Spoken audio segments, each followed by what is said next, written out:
ही विश्वास रिश्तियां दा प्यार दा हो जाता है कि एक प्यार के रंग दे विच रंगिया होया इंसान अगर दूसरे अपने लाइफ पार्टनर की लंबी उम्र की प्रे करता है, ये सोच के करता है भी शायद मेरे भुखे रहने दे नाल मेरा जीवन साथी कुछ पल या जिंदगी की अगले सफर से हमेशा मेरे नाल है, तो मुझे लगता है कि ये विश्वास गुरिंदर की कोई गलत नहीं है।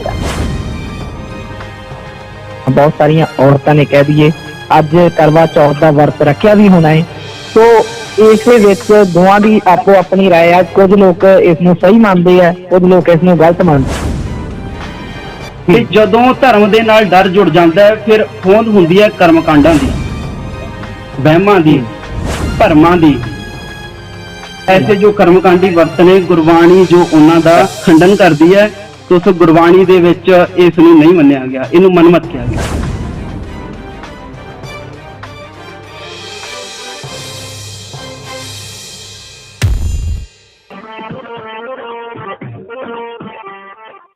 सुन रहे हो लाइव विद वरिंदर औलख, सुन रहे हो जीडी रॉड एफएम सफर दा साथी। ਸਾਡੇ ਪ੍ਰੋਗਰਾਮਾਂ ਦਾ ਆਨੰਦ ਮਾਣਨ ਲਈ ਡਾਊਨਲੋਡ ਕਰੋ जीडी रोड एफएम ਦੀ ਐਪ, ਜੋ ਕਿ ਗੂਗਲ ਪਲੇ ਸਟੋਰ ਅਤੇ ਐਪਲ ਸਟੋਰ ਤੇ ਫ੍ਰੀ ਡਾਊਨਲੋਡ ਲਈ ਉਪਲਬਧ ਹੈ। जीटी रोड एफएम ਨੂੰ ਦੇਖ ਸੁਣ ਰਹੇ ਸਾਰੇ ਸਰੋਤਿਆਂ ਨੂੰ ਮੇਰੇ ਵੱਲੋਂ ਯਾਨੀ ਕਿ ਵਰਿੰਦਰ ਔਲਖ ਵੱਲੋਂ ਪਿਆਰ, ਅਦਬ ਤੇ ਸਤਿਕਾਰ ਦਾ ਸਤਿ ਸ਼੍ਰੀ ਅਕਾਲ ਜੀ। दोस्तों हर रोज लाइव होंगे हैं और फेसबुक के उपर और साडी एप्लीकेशन के उपर तुसीं अक्सर सुनते हो, तुहाडे फीडबैक मिलते हैं, सारिਆਂ ਦਾ बहुत बहुत धन्यवाद है। अज असी लाइव विद वरिंदर औलख दे विच अज करवा चौथ के उपर गलबात करनी है। करवा चौथ का त्योहार औरतों द्वारा मनाया जाता है, औरतों द्वारा अपने पति के लंबी उम्र के वास्ते वर्त रखा जाता है और कई लोग इसनूं सही मानते हैं, कई लोग इसनूं गलत मानते हैं। आपो अपने विचार है, पर अज आप इस मसले के उपर गलबात करनी है। साडे नाल गलबात करने वास्ते मनदीप मसौन जी जुड़े हुए ने और गुरलाल सिंह बलरा साडे नाल जुड़े हुए ने। उन्हां दे नाल गलबात करांगे इस मसले के उपर कि उन्हां दे इस मसले के उपर की विचार ने। तुसीं भी अपने सुझाव विचार इस प्रोग्राम दे विच रख सकदे हो। उस दे वास्ते साडा नंबर नोट कर लो 9876 17299। दोबारा फिर नोट कर लो जी 9876 17299। इस नंबर के उपर कॉल करके तुसी अपने विचार इस प्रोग्राम के विच रख सकते हो। फेसबुक के उपर लाइव है, तुसी अपने कमेंट बॉक्स के विच विचार रख सकते हो। अगर किसी गीत की फरमाइश है तो वह भी तुसी अपना कमेंट बॉक्स के विच जां सानूं कॉल करके रख सकते हो। तो सारिਆਂ ਦਾ धन्यवाद है। तो मैं सब तो पहला स्वागत करना चाहूँगा मनदीप मसौन जी का। तो सत श्री अकाल जी। सत श्री अकाल जी, बहुत बहुत शुक्रिया वरिंदर जी। जी सुनने वाले सारे ही सुनने वाले से देखने वाले सारे दर्शकों को मेरे वालों प्यार भरी सत श्री अकाल जी। और गुरलाल जी तुहाडा भी स्वागत है जी। हाँ जी सारे श्रोतिਆਂ ਨੂੰ बहुत बहुत मैं पहला तो साਰਿਆਂ ਦਾ ਧੰਨਵਾਦ करना चाहवां कि अज मौका मिले विचार दा करन दा। सो वाहिगुरू जी का खालसा वाहिगुरू जी की फतेह ते सारे श्रोतिਆਂ ਨੂੰ मेरे वालों सत श्री अकाल है जी। सो कोशिश करांगे ਅੱਜ ਦੇ प्रोग्राम ਦੇ ਵਿੱਚ ਇਹ ਵਿਚਾਰਾਂ ਕਰਨ ਦੀ। हाँ जी वीर जी। गुरलाल जी मैं पहला तुहाडे कोल इस विषय के उपर विचार लेने चाहूँगा। तुहानूं की लगता है कि करवा चौथ का जिहड़ा त्योहार औरतों द्वारा मनाया जाता है ये सही है या गलत है, तो जेकर गलत है तो क्यों गलत है जी? हाँ जी वीर जी, तुसीं ये सवाल रखिया है कि जिहड़ा त्योहार मनाया जाता है ये गलत क्यों है ते सही क्यों है। असल दे विच गल ये सही या गलत दी नहीं है। असल दे विच गल जिहड़ी सिर्फ करवे चौथ दी जां आपां किसी एक पर्टिकुलर त्योहार दी जां एवें कह दईए कि किसी एक त्योहार बारे असीं विचार करके गल करिए ते गल इन्नी नहीं है। जो अज मेरे कोल तुहाडा फोन आया सीगा ते अपनी गल होई सीगी कि आपां जो भी विचार करनी है इहदे संबंध विच करनी है कि किस तरीके नाल ये त्योहार मनाउणा चाहिदा है कि नहीं मनाउणा चाहिदा। ये करवा चौथ है की चीज़ है। मेरे विचारों दे विच वीर जी सब तो पहला मैं कहना चाहांगा भी करवा चौथ जिहड़ा इहनूं त्योहार जे आपां कह दईए तां क्योंकि मैं गुरमत फलसफे की अज गल करांगा ते गुरमत गुरबाणी दे विचों ही विचार रखांगा। जो भी सवाल होणगे ते गुरबाणी दे विचों इन्हां दा उत्तर लभण दी कोशिश करांगे, क्योंकि जो मैं गल इत्थे बोलूंगा वो मेरे विचार नहीं, वो गुरु दे विचार होणगे। गुरबाणी दे विचों जो सानूं झलकदा है, जो सेध जीवन जांच दी मिलदी है, वो विचार इत्थे अज रखे जाणगे। ਕਿਉਂਕਿ ਜੀ। ਜਿਹੜੀ ਗੁਰਮਤ ਫਲਸਫਾ ਹੈ ਨਾ, ਜਿਹੜੀ ਗੁਰਬਾਣੀ ਹੈ, ਉਹ ਸਿਰਫ ਕਿਸੇ ਇੱਕ ਧਰਮ ਵਾਸਤੇ ਨਹੀਂ ਹੈ, ਉਹ ਪੂਰੀ ਮਾਨਵਤਾ ਦੇ ਲਈ ਹੈ। ਅੱਜ ਜੋ ਵੀ ਸਮਾਜ ਦੇ ਵਿੱਚ ਹੋ ਰਿਹਾ ਜਾਂ ਪਹਿਲਾਂ ਤੋਂ ਹੁੰਦਾ ਆਇਆ, ਉਹਨੂੰ ਉੱਚਾ ਚੁੱਕਣ ਦੇ ਵਿੱਚ ਜਿੰਨਾ ਫਾਇਦਾ ਗੁਰਬਾਣੀ ਤੋਂ ਮਿਲ ਸਕਦਾ ਹੈ, ਉਹਨਾਂ ਮੈਨੂੰ ਨਹੀਂ ਲੱਗਦਾ ਕਿ ਕਿਸੇ ਹੋਰ ਚੀਜ਼ ਤੋਂ ਮਿਲ ਸਕਦਾ ਹੈ। ਸੋ ਆਪਾਂ ਇਸ ਵਿਸ਼ੇ ਦੇ ਉੱਤੇ ਵਿਚਾਰ ਕਰਾਂਗੇ। ਤੁਸੀਂ ਪੁੱਛਿਆ ਜੀ ਕਿ ਕਰਵਾ ਚੌਥ ਮਨਾਉਣਾ। ਵੀਰ ਜੀ, ਜਿਹੜਾ ਇਹ ਦੁਨੀਆ ਹੈ ਜਾਂ ਸਮਾਜ ਜੋ ਸੰਸਾਰ ਚੱਲਿਆ ਹੈ, ਅਲੱਗ-ਅਲੱਗ ਤਰ੍ਹਾਂ ਦੇ ਇੱਥੇ ਧਰਮ ਪੈਦਾ ਹੋਏ ਨੇ। ਕਿਉਂਕਿ ਜਦੋਂ ਕਿਸੇ ਤਿਉਹਾਰ ਦੀ ਗੱਲ ਆਉਂਦੀ ਹੈ, ਸਭ ਤੋਂ ਪਹਿਲਾਂ ਇੱਕ ਸ਼ਬਦ ਸਾਡੇ ਲਈ ਆ ਜਾਂਦਾ ਧਰਮ। ਹੁਣ ਇਹ ਧਰਮ ਕੀ ਚੀਜ਼ ਹੈ? ਧਰਮ ਤਾਂ ਉਹ ਚੀਜ਼ ਹੈ ਨਾ ਜੀਵਨ ਨੂੰ। ਹੁਣ ਜਦੋਂ ਇਹ ਧਰਮ ਕੋਈ ਬਣ ਗਿਆ, ਕੋਈ ਉਪਜ ਗਿਆ, ਤੇ ਉਸ ਦੇ ਨਾਲ ਲੋਕਾਂ ਨੂੰ ਫਿਰ ਇੱਕ ਸ਼ਬਦ ਹੋਰ ਜੁੜ ਜਾਂਦਾ ਨਾਲ ਆ ਕੇ, ਉਹ ਹੁੰਦਾ ਡਰ। ਤੇ ਜਦੋਂ ਧਰਮ ਦੇ ਨਾਲ ਡਰ ਜੁੜ ਜਾਂਦਾ ਹੈ, ਫਿਰ ਹੋਂਦ ਹੁੰਦੀ ਹੈ ਕਰਮਕਾਂਡਾਂ ਦੀ, ਵਹਿਮਾਂ ਦੀ, ਭਰਮਾਂ ਦੀ। ਤੇ ਇਸੇ ਵਹਿਮ ਭਰਮ ਅੱਗੇ ਚੱਲ ਕੇ ਉਹ ਮਨੁੱਖ ਦੇ ਜੀਵਨ ਦੇ ਵਿੱਚ ਹੌਲੀ-ਹੌਲੀ ਵਿਗਾੜ ਪਾਉਂਦੇ ਜਾਂਦੇ ਨੇ, ਤੇ ਮਨੁੱਖ ਨੂੰ ਪਤਾ ਵੀ ਨਹੀਂ ਲੱਗਦਾ ਕਿ ਉਹ ਸਹੀ ਕਰ ਰਿਹਾ ਜਾਂ ਗਲਤ ਕਰ ਰਿਹਾ। ਅਸਲ ਦੇ ਵਿੱਚ ਉਹਨੂੰ ਪਤਾ ਹੀ ਨਹੀਂ ਲੱਗਦਾ ਕਿ ਜਿਸ ਪਾਸੇ ਉਹ ਜਾ ਰਿਹਾ ਉਹ ਸਹੀ ਹੈ ਕਿ ਗਲਤ ਹੈ। ਸੋ ਗੁਰਬਾਣੀ ਦਾ ਇੱਥੇ ਜੋ ਫੈਸਲਾ ਹੈ, ਉਹ ਗੱਲ ਆਉਂਦੀ ਹੈ ਕਰਵਾ ਚੌਥ ਬਾਰੇ ਨਹੀਂ, ਵਰਤ ਬਾਰੇ ਕਹਾਂਗਾ ਮੈਂ, ਕਿ ਵਰਤ ਵਿੱਚ ਐਸੇ ਜੋ ਕਰਮਕਾਂਡੀ ਵਰਤ ਨੇ, ਗੁਰਬਾਣੀ ਜੋ ਉਹਨਾਂ ਦਾ ਜੋ ਹੈ ਖੰਡਨ ਕਰਦੀ ਹੈ। ਤੋ ਉਸ ਗੁਰਬਾਣੀ ਦੇ ਵਿੱਚ ਇਸ ਨੂੰ ਨਹੀਂ ਮੰਨਿਆ ਗਿਆ, ਇਹਨੂੰ ਮਨਮਤ ਕਿਹਾ ਗਿਆ। ਠੀਕ ਹੈ ਜੀ। ਜੀ ਜੀ। ਔਰ ਮੈਂ ਇਸ ਤੋਂ ਪਹਿਲਾਂ ਕਿ ਮਨਦੀਪ ਮਸਾਉਣ ਵੱਲ ਜਾਈਏ, ਉਹਨਾਂ ਤੋਂ ਪਹਿਲਾਂ ਮੈਂ ਇੱਕ ਗੀਤ ਵੀ ਫਰਮਾਇਸ਼ ਆਈ ਸੀ ਜੱਗ ਜੰਕਸ਼ਨ ਰੇਲਾਂ ਦਾ, ਹਰਭਜਨ ਮਾਨ ਜੀ ਦਾ। ਸੋ ਦੋਸਤੋ, ਸਾਡੀ ਕਰਵਾ ਚੌਥ ਦੇ ਮਸਲੇ ਤੇ ਗੱਲਬਾਤ ਚੱਲ ਰਹੀ ਹੈ। ਬਹੁਤ ਸਾਰੇ ਲੋਕਾਂ ਨੇ ਜਾਂ ਬਹੁਤ ਸਾਰੀਆਂ ਔਰਤਾਂ ਨੇ ਕਹਿ ਦਈਏ ਅੱਜ ਕਰਵਾ ਚੌਥ ਦਾ ਵਰਤ ਰੱਖਿਆ ਵੀ ਹੋਣਾ ਹੈ। ਸੋ ਇਸੇ ਵਿੱਚ ਦੋਵਾਂ ਦੀ ਆਪੋ ਆਪਣੀ ਰਾਏ ਆ। ਕੁਝ ਲੋਕ ਇਸ ਨੂੰ ਸਹੀ ਮੰਨਦੇ ਆ, ਕੁਝ ਲੋਕ ਇਸ ਨੂੰ ਗਲਤ ਮੰਨਦੇ ਆ। ਸੋ ਮਨਦੀਪ ਮਸਾਉਣ ਜੀ ਤੋਂ ਜਾਣਨਾ ਚਾਹਾਂਗੇ ਕਿ ਉਹਨਾਂ ਦੇ ਇਸ ਦੇ ਉੱਪਰ ਕੀ ਵਿਚਾਰ ਨੇ ਕਿ ਕਰਵਾ ਚੌਥ ਰੱਖਣਾ ਜ਼ਰੂਰੀ ਹੈ, ਜਾਂ ਕਰਵਾ ਚੌਥ ਜੇ ਰੱਖਣਾ ਜ਼ਰੂਰੀ ਹੈ ਤਾਂ ਕਿਉਂ ਜ਼ਰੂਰੀ ਹੈ।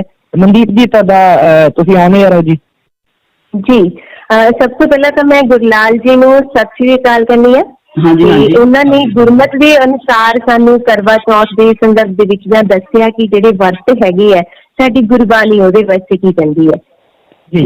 ਪਰ ਨਾਲ ਹੀ ਮੈਂ ਇਹ ਕਹੂੰਗੀ ਕਿ ਜਿਹੜਾ ਕਰਵਾ ਚੌਥ ਦਾ ਤਿਉਹਾਰ ਹੈਗਾ, ਹਰ ਇੱਕ ਔਰਤ ਨੂੰ, ਵਿਆਹਤਾ ਔਰਤ ਨੂੰ ਜਿਹੜਾ ਹੈਗਾ, ਇਹ ਬਹੁਤ ਹੀ ਪਸੰਦ ਹੈਗਾ। ਕਿਉਂਕਿ ਇੱਕ ਔਰਤ ਦੀ ਜਿਹੜੀ ਜ਼ਿੰਦਗੀ ਹੁੰਦੀ ਹੈ, ਉਹ ਆਪਣੇ ਪਤੀ ਦੇ ਨਾਲ ਕਹਿ ਦਈਏ ਵੀ ਜਦੋਂ ਵਿਆਹ ਹੋ ਜਾਂਦਾ ਇੱਕ ਔਰਤ ਦਾ, ਤਾਂ ਉਸ ਤੋਂ ਬਾਅਦ ਉਹਦਾ ਜਿਹੜਾ ਜੀਵਨ ਹੁੰਦਾ ਉਹ ਆਪਣੇ ਪਤੀ ਲਈ, ਉਸ ਦੇ ਬੱਚਿਆਂ ਲਈ ਹੋ ਜਾਂਦਾ ਹੈ।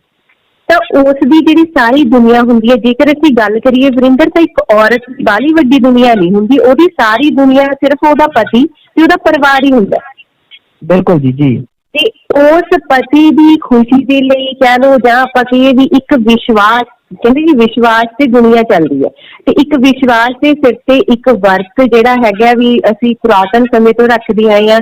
ਤਾਂ ਉਹਦੇ ਵਿੱਚ ਇਹ ਹੈ ਕਿ ਵੀ 1 ਸਾਲ ਦੇ ਬਾਅਦ ਇੱਕ ਇਹੋ ਜਿਹਾ ਦਿਨ ਜਿਹੜਾ ਤੁਸੀਂ, ਵੈਸੇ ਤਾਂ ਦੇਖੋ ਪਤਨੀ ਜਿਹੜੀ ਹੈਗੀ ਆਪਣੇ ਪਤੀ ਨੂੰ ਹਮੇਸ਼ਾ ਹੀ ਡੈਡੀਕੇਟ ਹੁੰਦੀ ਹੈ ਆਪਣੇ ਪਰਿਵਾਰ ਨੂੰ, ਪਰ ਉਹ ਕੋਸ਼ਿਸ਼ ਕਰਦੀ ਹੈ ਵੀ ਇੱਕੋ ਜਿਹੜਾ ਖਾਸ ਦਿਨ ਹੁੰਦਾ, ਉਸ ਖਾਸ ਦਿਨ ਦੇ ਉੱਪਰ ਉਹ ਹਰ ਇੱਕ ਤਰ੍ਹਾਂ ਦਾ ਸ਼ਿੰਗਾਰ ਕਰਕੇ ਭੁੱਖੀ ਪਿਆਸੀ ਰਹਿ ਕੇ ਸਾਰਾ ਦਿਨ ਇੱਕ ਤਰ੍ਹਾਂ ਦੀ ਤਪੱਸਿਆ ਜਿਹੜੀ ਹੈਗੀ, ਫਿਰ ਵੀ ਪਤੀ ਨੂੰ ਕਹਿੰਦੀ ਵੀ ਮੈਂ ਤੇਰੇ ਵਾਸਤੇ ਰੱਖਿਆ ਕਰਦੀ, ਚਾਹੇ ਉਹ 365 ਦਿਨ ਅਸੀਂ ਕਹੀਏ ਵੀ ਸਾਲ ਦੇ ਸਾਰੇ ਦਿਨ ਹੀ ਇੱਕ ਔਰਤ ਜਿਹੜੀ ਆਪਣੇ ਪਤੀ ਲਈ ਡੈਡੀਕੇਟ ਹੁੰਦੀ ਹੈ।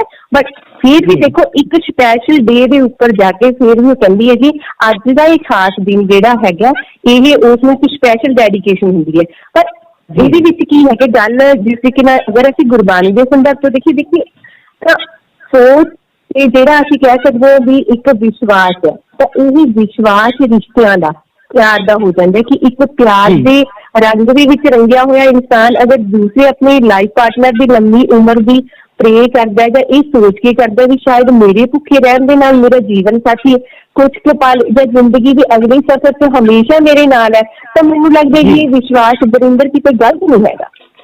ਹਾਂਜੀ ਜੀ ਜੀ, ਬਿਲਕੁਲ ਸਹੀ ਹੈ ਜੀ। ਹਾਂ ਜੀ, ਇਸ ਦੇ ਉੱਪਰ ਮੈਂ ਦੁਬਾਰਾ ਗੁਰਲਾਲ ਜੀ ਨਾਲ ਗੱਲ ਕਰਨਾ ਚਾਹੂੰਗਾ, ਪਰ ਉਸ ਤੋਂ ਪਹਿਲਾਂ ਮੈਂ ਆਪਣੇ ਫੇਸਬੁੱਕ ਤੇ ਦੋਸਤ ਜੁੜੇ ਹੋਏ ਨੇ ਉਹਨਾਂ ਦਾ ਧੰਨਵਾਦ ਕਰਨਾ ਚਾਹੂੰਗਾ। ਰਜਿੰਦਰ ਸਿੰਘ ਖਾਲਸਾ ਜੀ ਸਾਡੇ ਨਾਲ ਜੁੜੇ ਹੋਏ ਨੇ, ਔਰ ਉਹਨਾਂ ਨੇ ਇੱਕ ਗੀਤ ਦੀ ਫਰਮਾਇਸ਼ ਵੀ ਕੀਤੀ ਹੈ ਜੀ, ਉਹ ਗੀਤ ਵੀ ਚਲਾਵਾਂਗੇ ਜ਼ਰੂਰ। ਔਰ ਗੁਰਪ੍ਰੀਤ ਸਿੰਘ ਵਿਗਾਸ ਜੁੜੇ ਹੋਏ ਨੇ, ਰਮਨਪ੍ਰੀਤ ਕੌਰ ਜੁੜੇ ਹੋਏ ਨੇ, ਜਿਹੜੇ ਵੀ ਦੋਸਤ ਹੋਰ ਵੀ ਜਿੰਨੇ ਦੋਸਤ ਜੁੜੇ ਹੋਏ ਨੇ ਉਹਨਾਂ ਸਾਰਿਆਂ ਦਾ ਬਹੁਤ ਬਹੁਤ ਧੰਨਵਾਦ ਹੈ ਜੀ। ਤੁਸੀਂ ਆਪਣੇ ਗੀਤ ਦੀ ਫਰਮਾਇਸ਼ ਰੱਖ ਸਕਦੇ ਹੋ।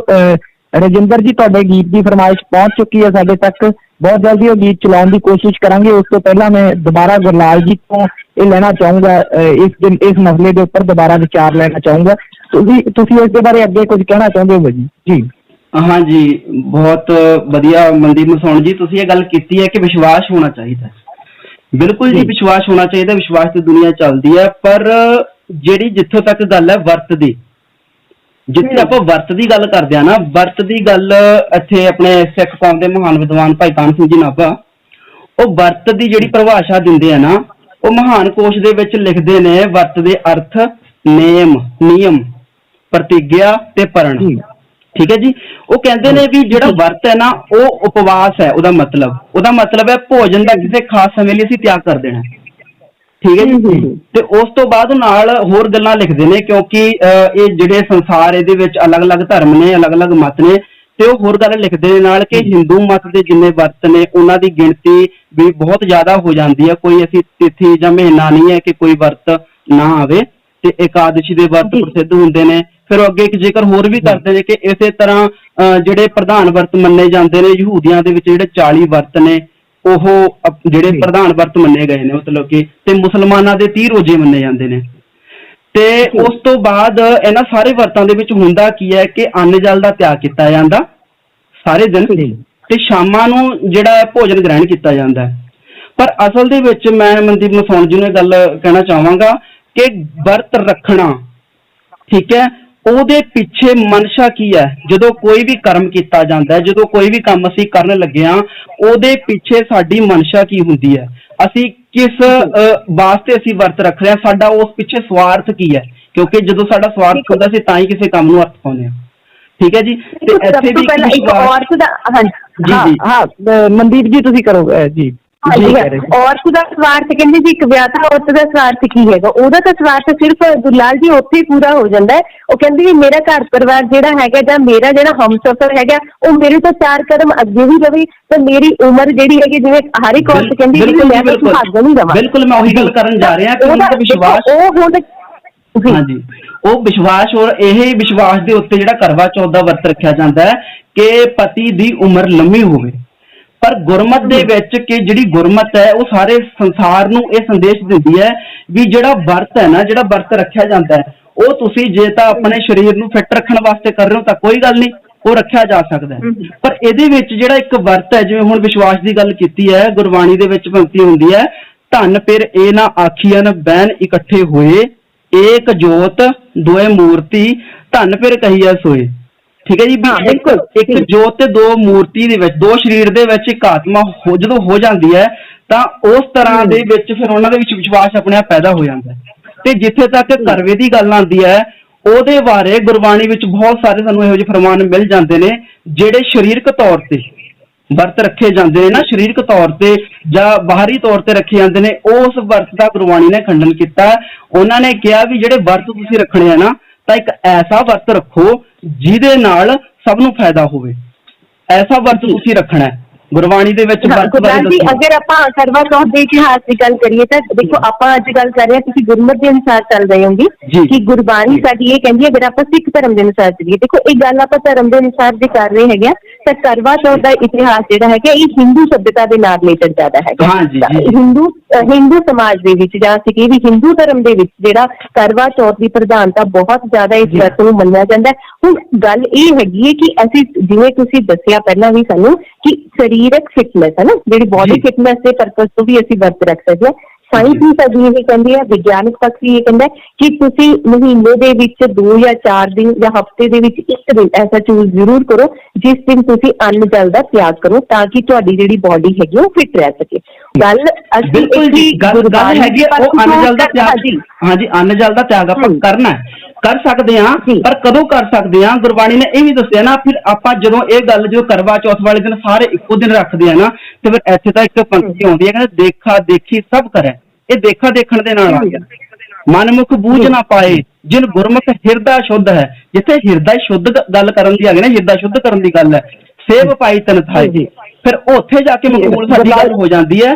ਤੇ ਜਿੱਥੇ ਕਰਵੇ ਦੀ ਗੱਲ ਤੁਸੀਂ ਇਤਿਹਾਸਕ ਤੱਥ ਕਹਿ ਰਹੇ ਹੋ ਕਿ ਹਿੰਦੂ ਮਤ ਦਾ ਇਤਿਹਾਸ ਹੈ, ਤੇ ਜਿਹੜਾ ਕਰਵਾ ਹੈ ਨਾ ਅਸਲ ਦੇ ਵਿੱਚ ਕਰਵਾ ਲਫ਼ਜ਼ ਉਹਦਾ 3-4 ਅਰਥ ਮਿਲਦੇ ਨੇ। ਗੁਰਲਾਲ ਜੀ ਮੈਂ ਮਾਫੀ ਚਾਹੂੰਗਾ, ਇੱਥੇ ਆਪਣੀ ਇੱਕ ਫਰਮਾਇਸ਼ ਆਈ ਹੋਈ ਹੈ ਚਾਹ ਸਾਹਿਬ ਦੀ, ਉਹਨਾਂ ਦੀ ਫਰਮਾਇਸ਼ ਦਾ ਆਪਾਂ ਇੱਕ ਗੀਤ ਚਲਾ ਦਈਏ, ਉਸ ਤੋਂ ਬਾਅਦ ਆਪਾਂ ਇਸ ਨੂੰ ਕੰਟੀਨਿਊ ਕਰ ਲਾਂਗੇ। ਤੁਹਾਡੀ ਇਸੇ ਗੱਲ ਤੋਂ ਤੁਸੀਂ ਕਰਵਾ ਦਾ ਅਰਥ ਦੱਸ ਰਹੇ ਹੋ ਜੀ। ਕਰਵਾ ਦਾ ਆਪਾਂ ਇਹ ਮਿਊਜ਼ੀਕਲ ਬ੍ਰੇਕ ਤੋਂ ਬਾਅਦ ਆਪਾਂ ਇਸ ਤੇ ਗੱਲਬਾਤ ਕਰਾਂਗੇ।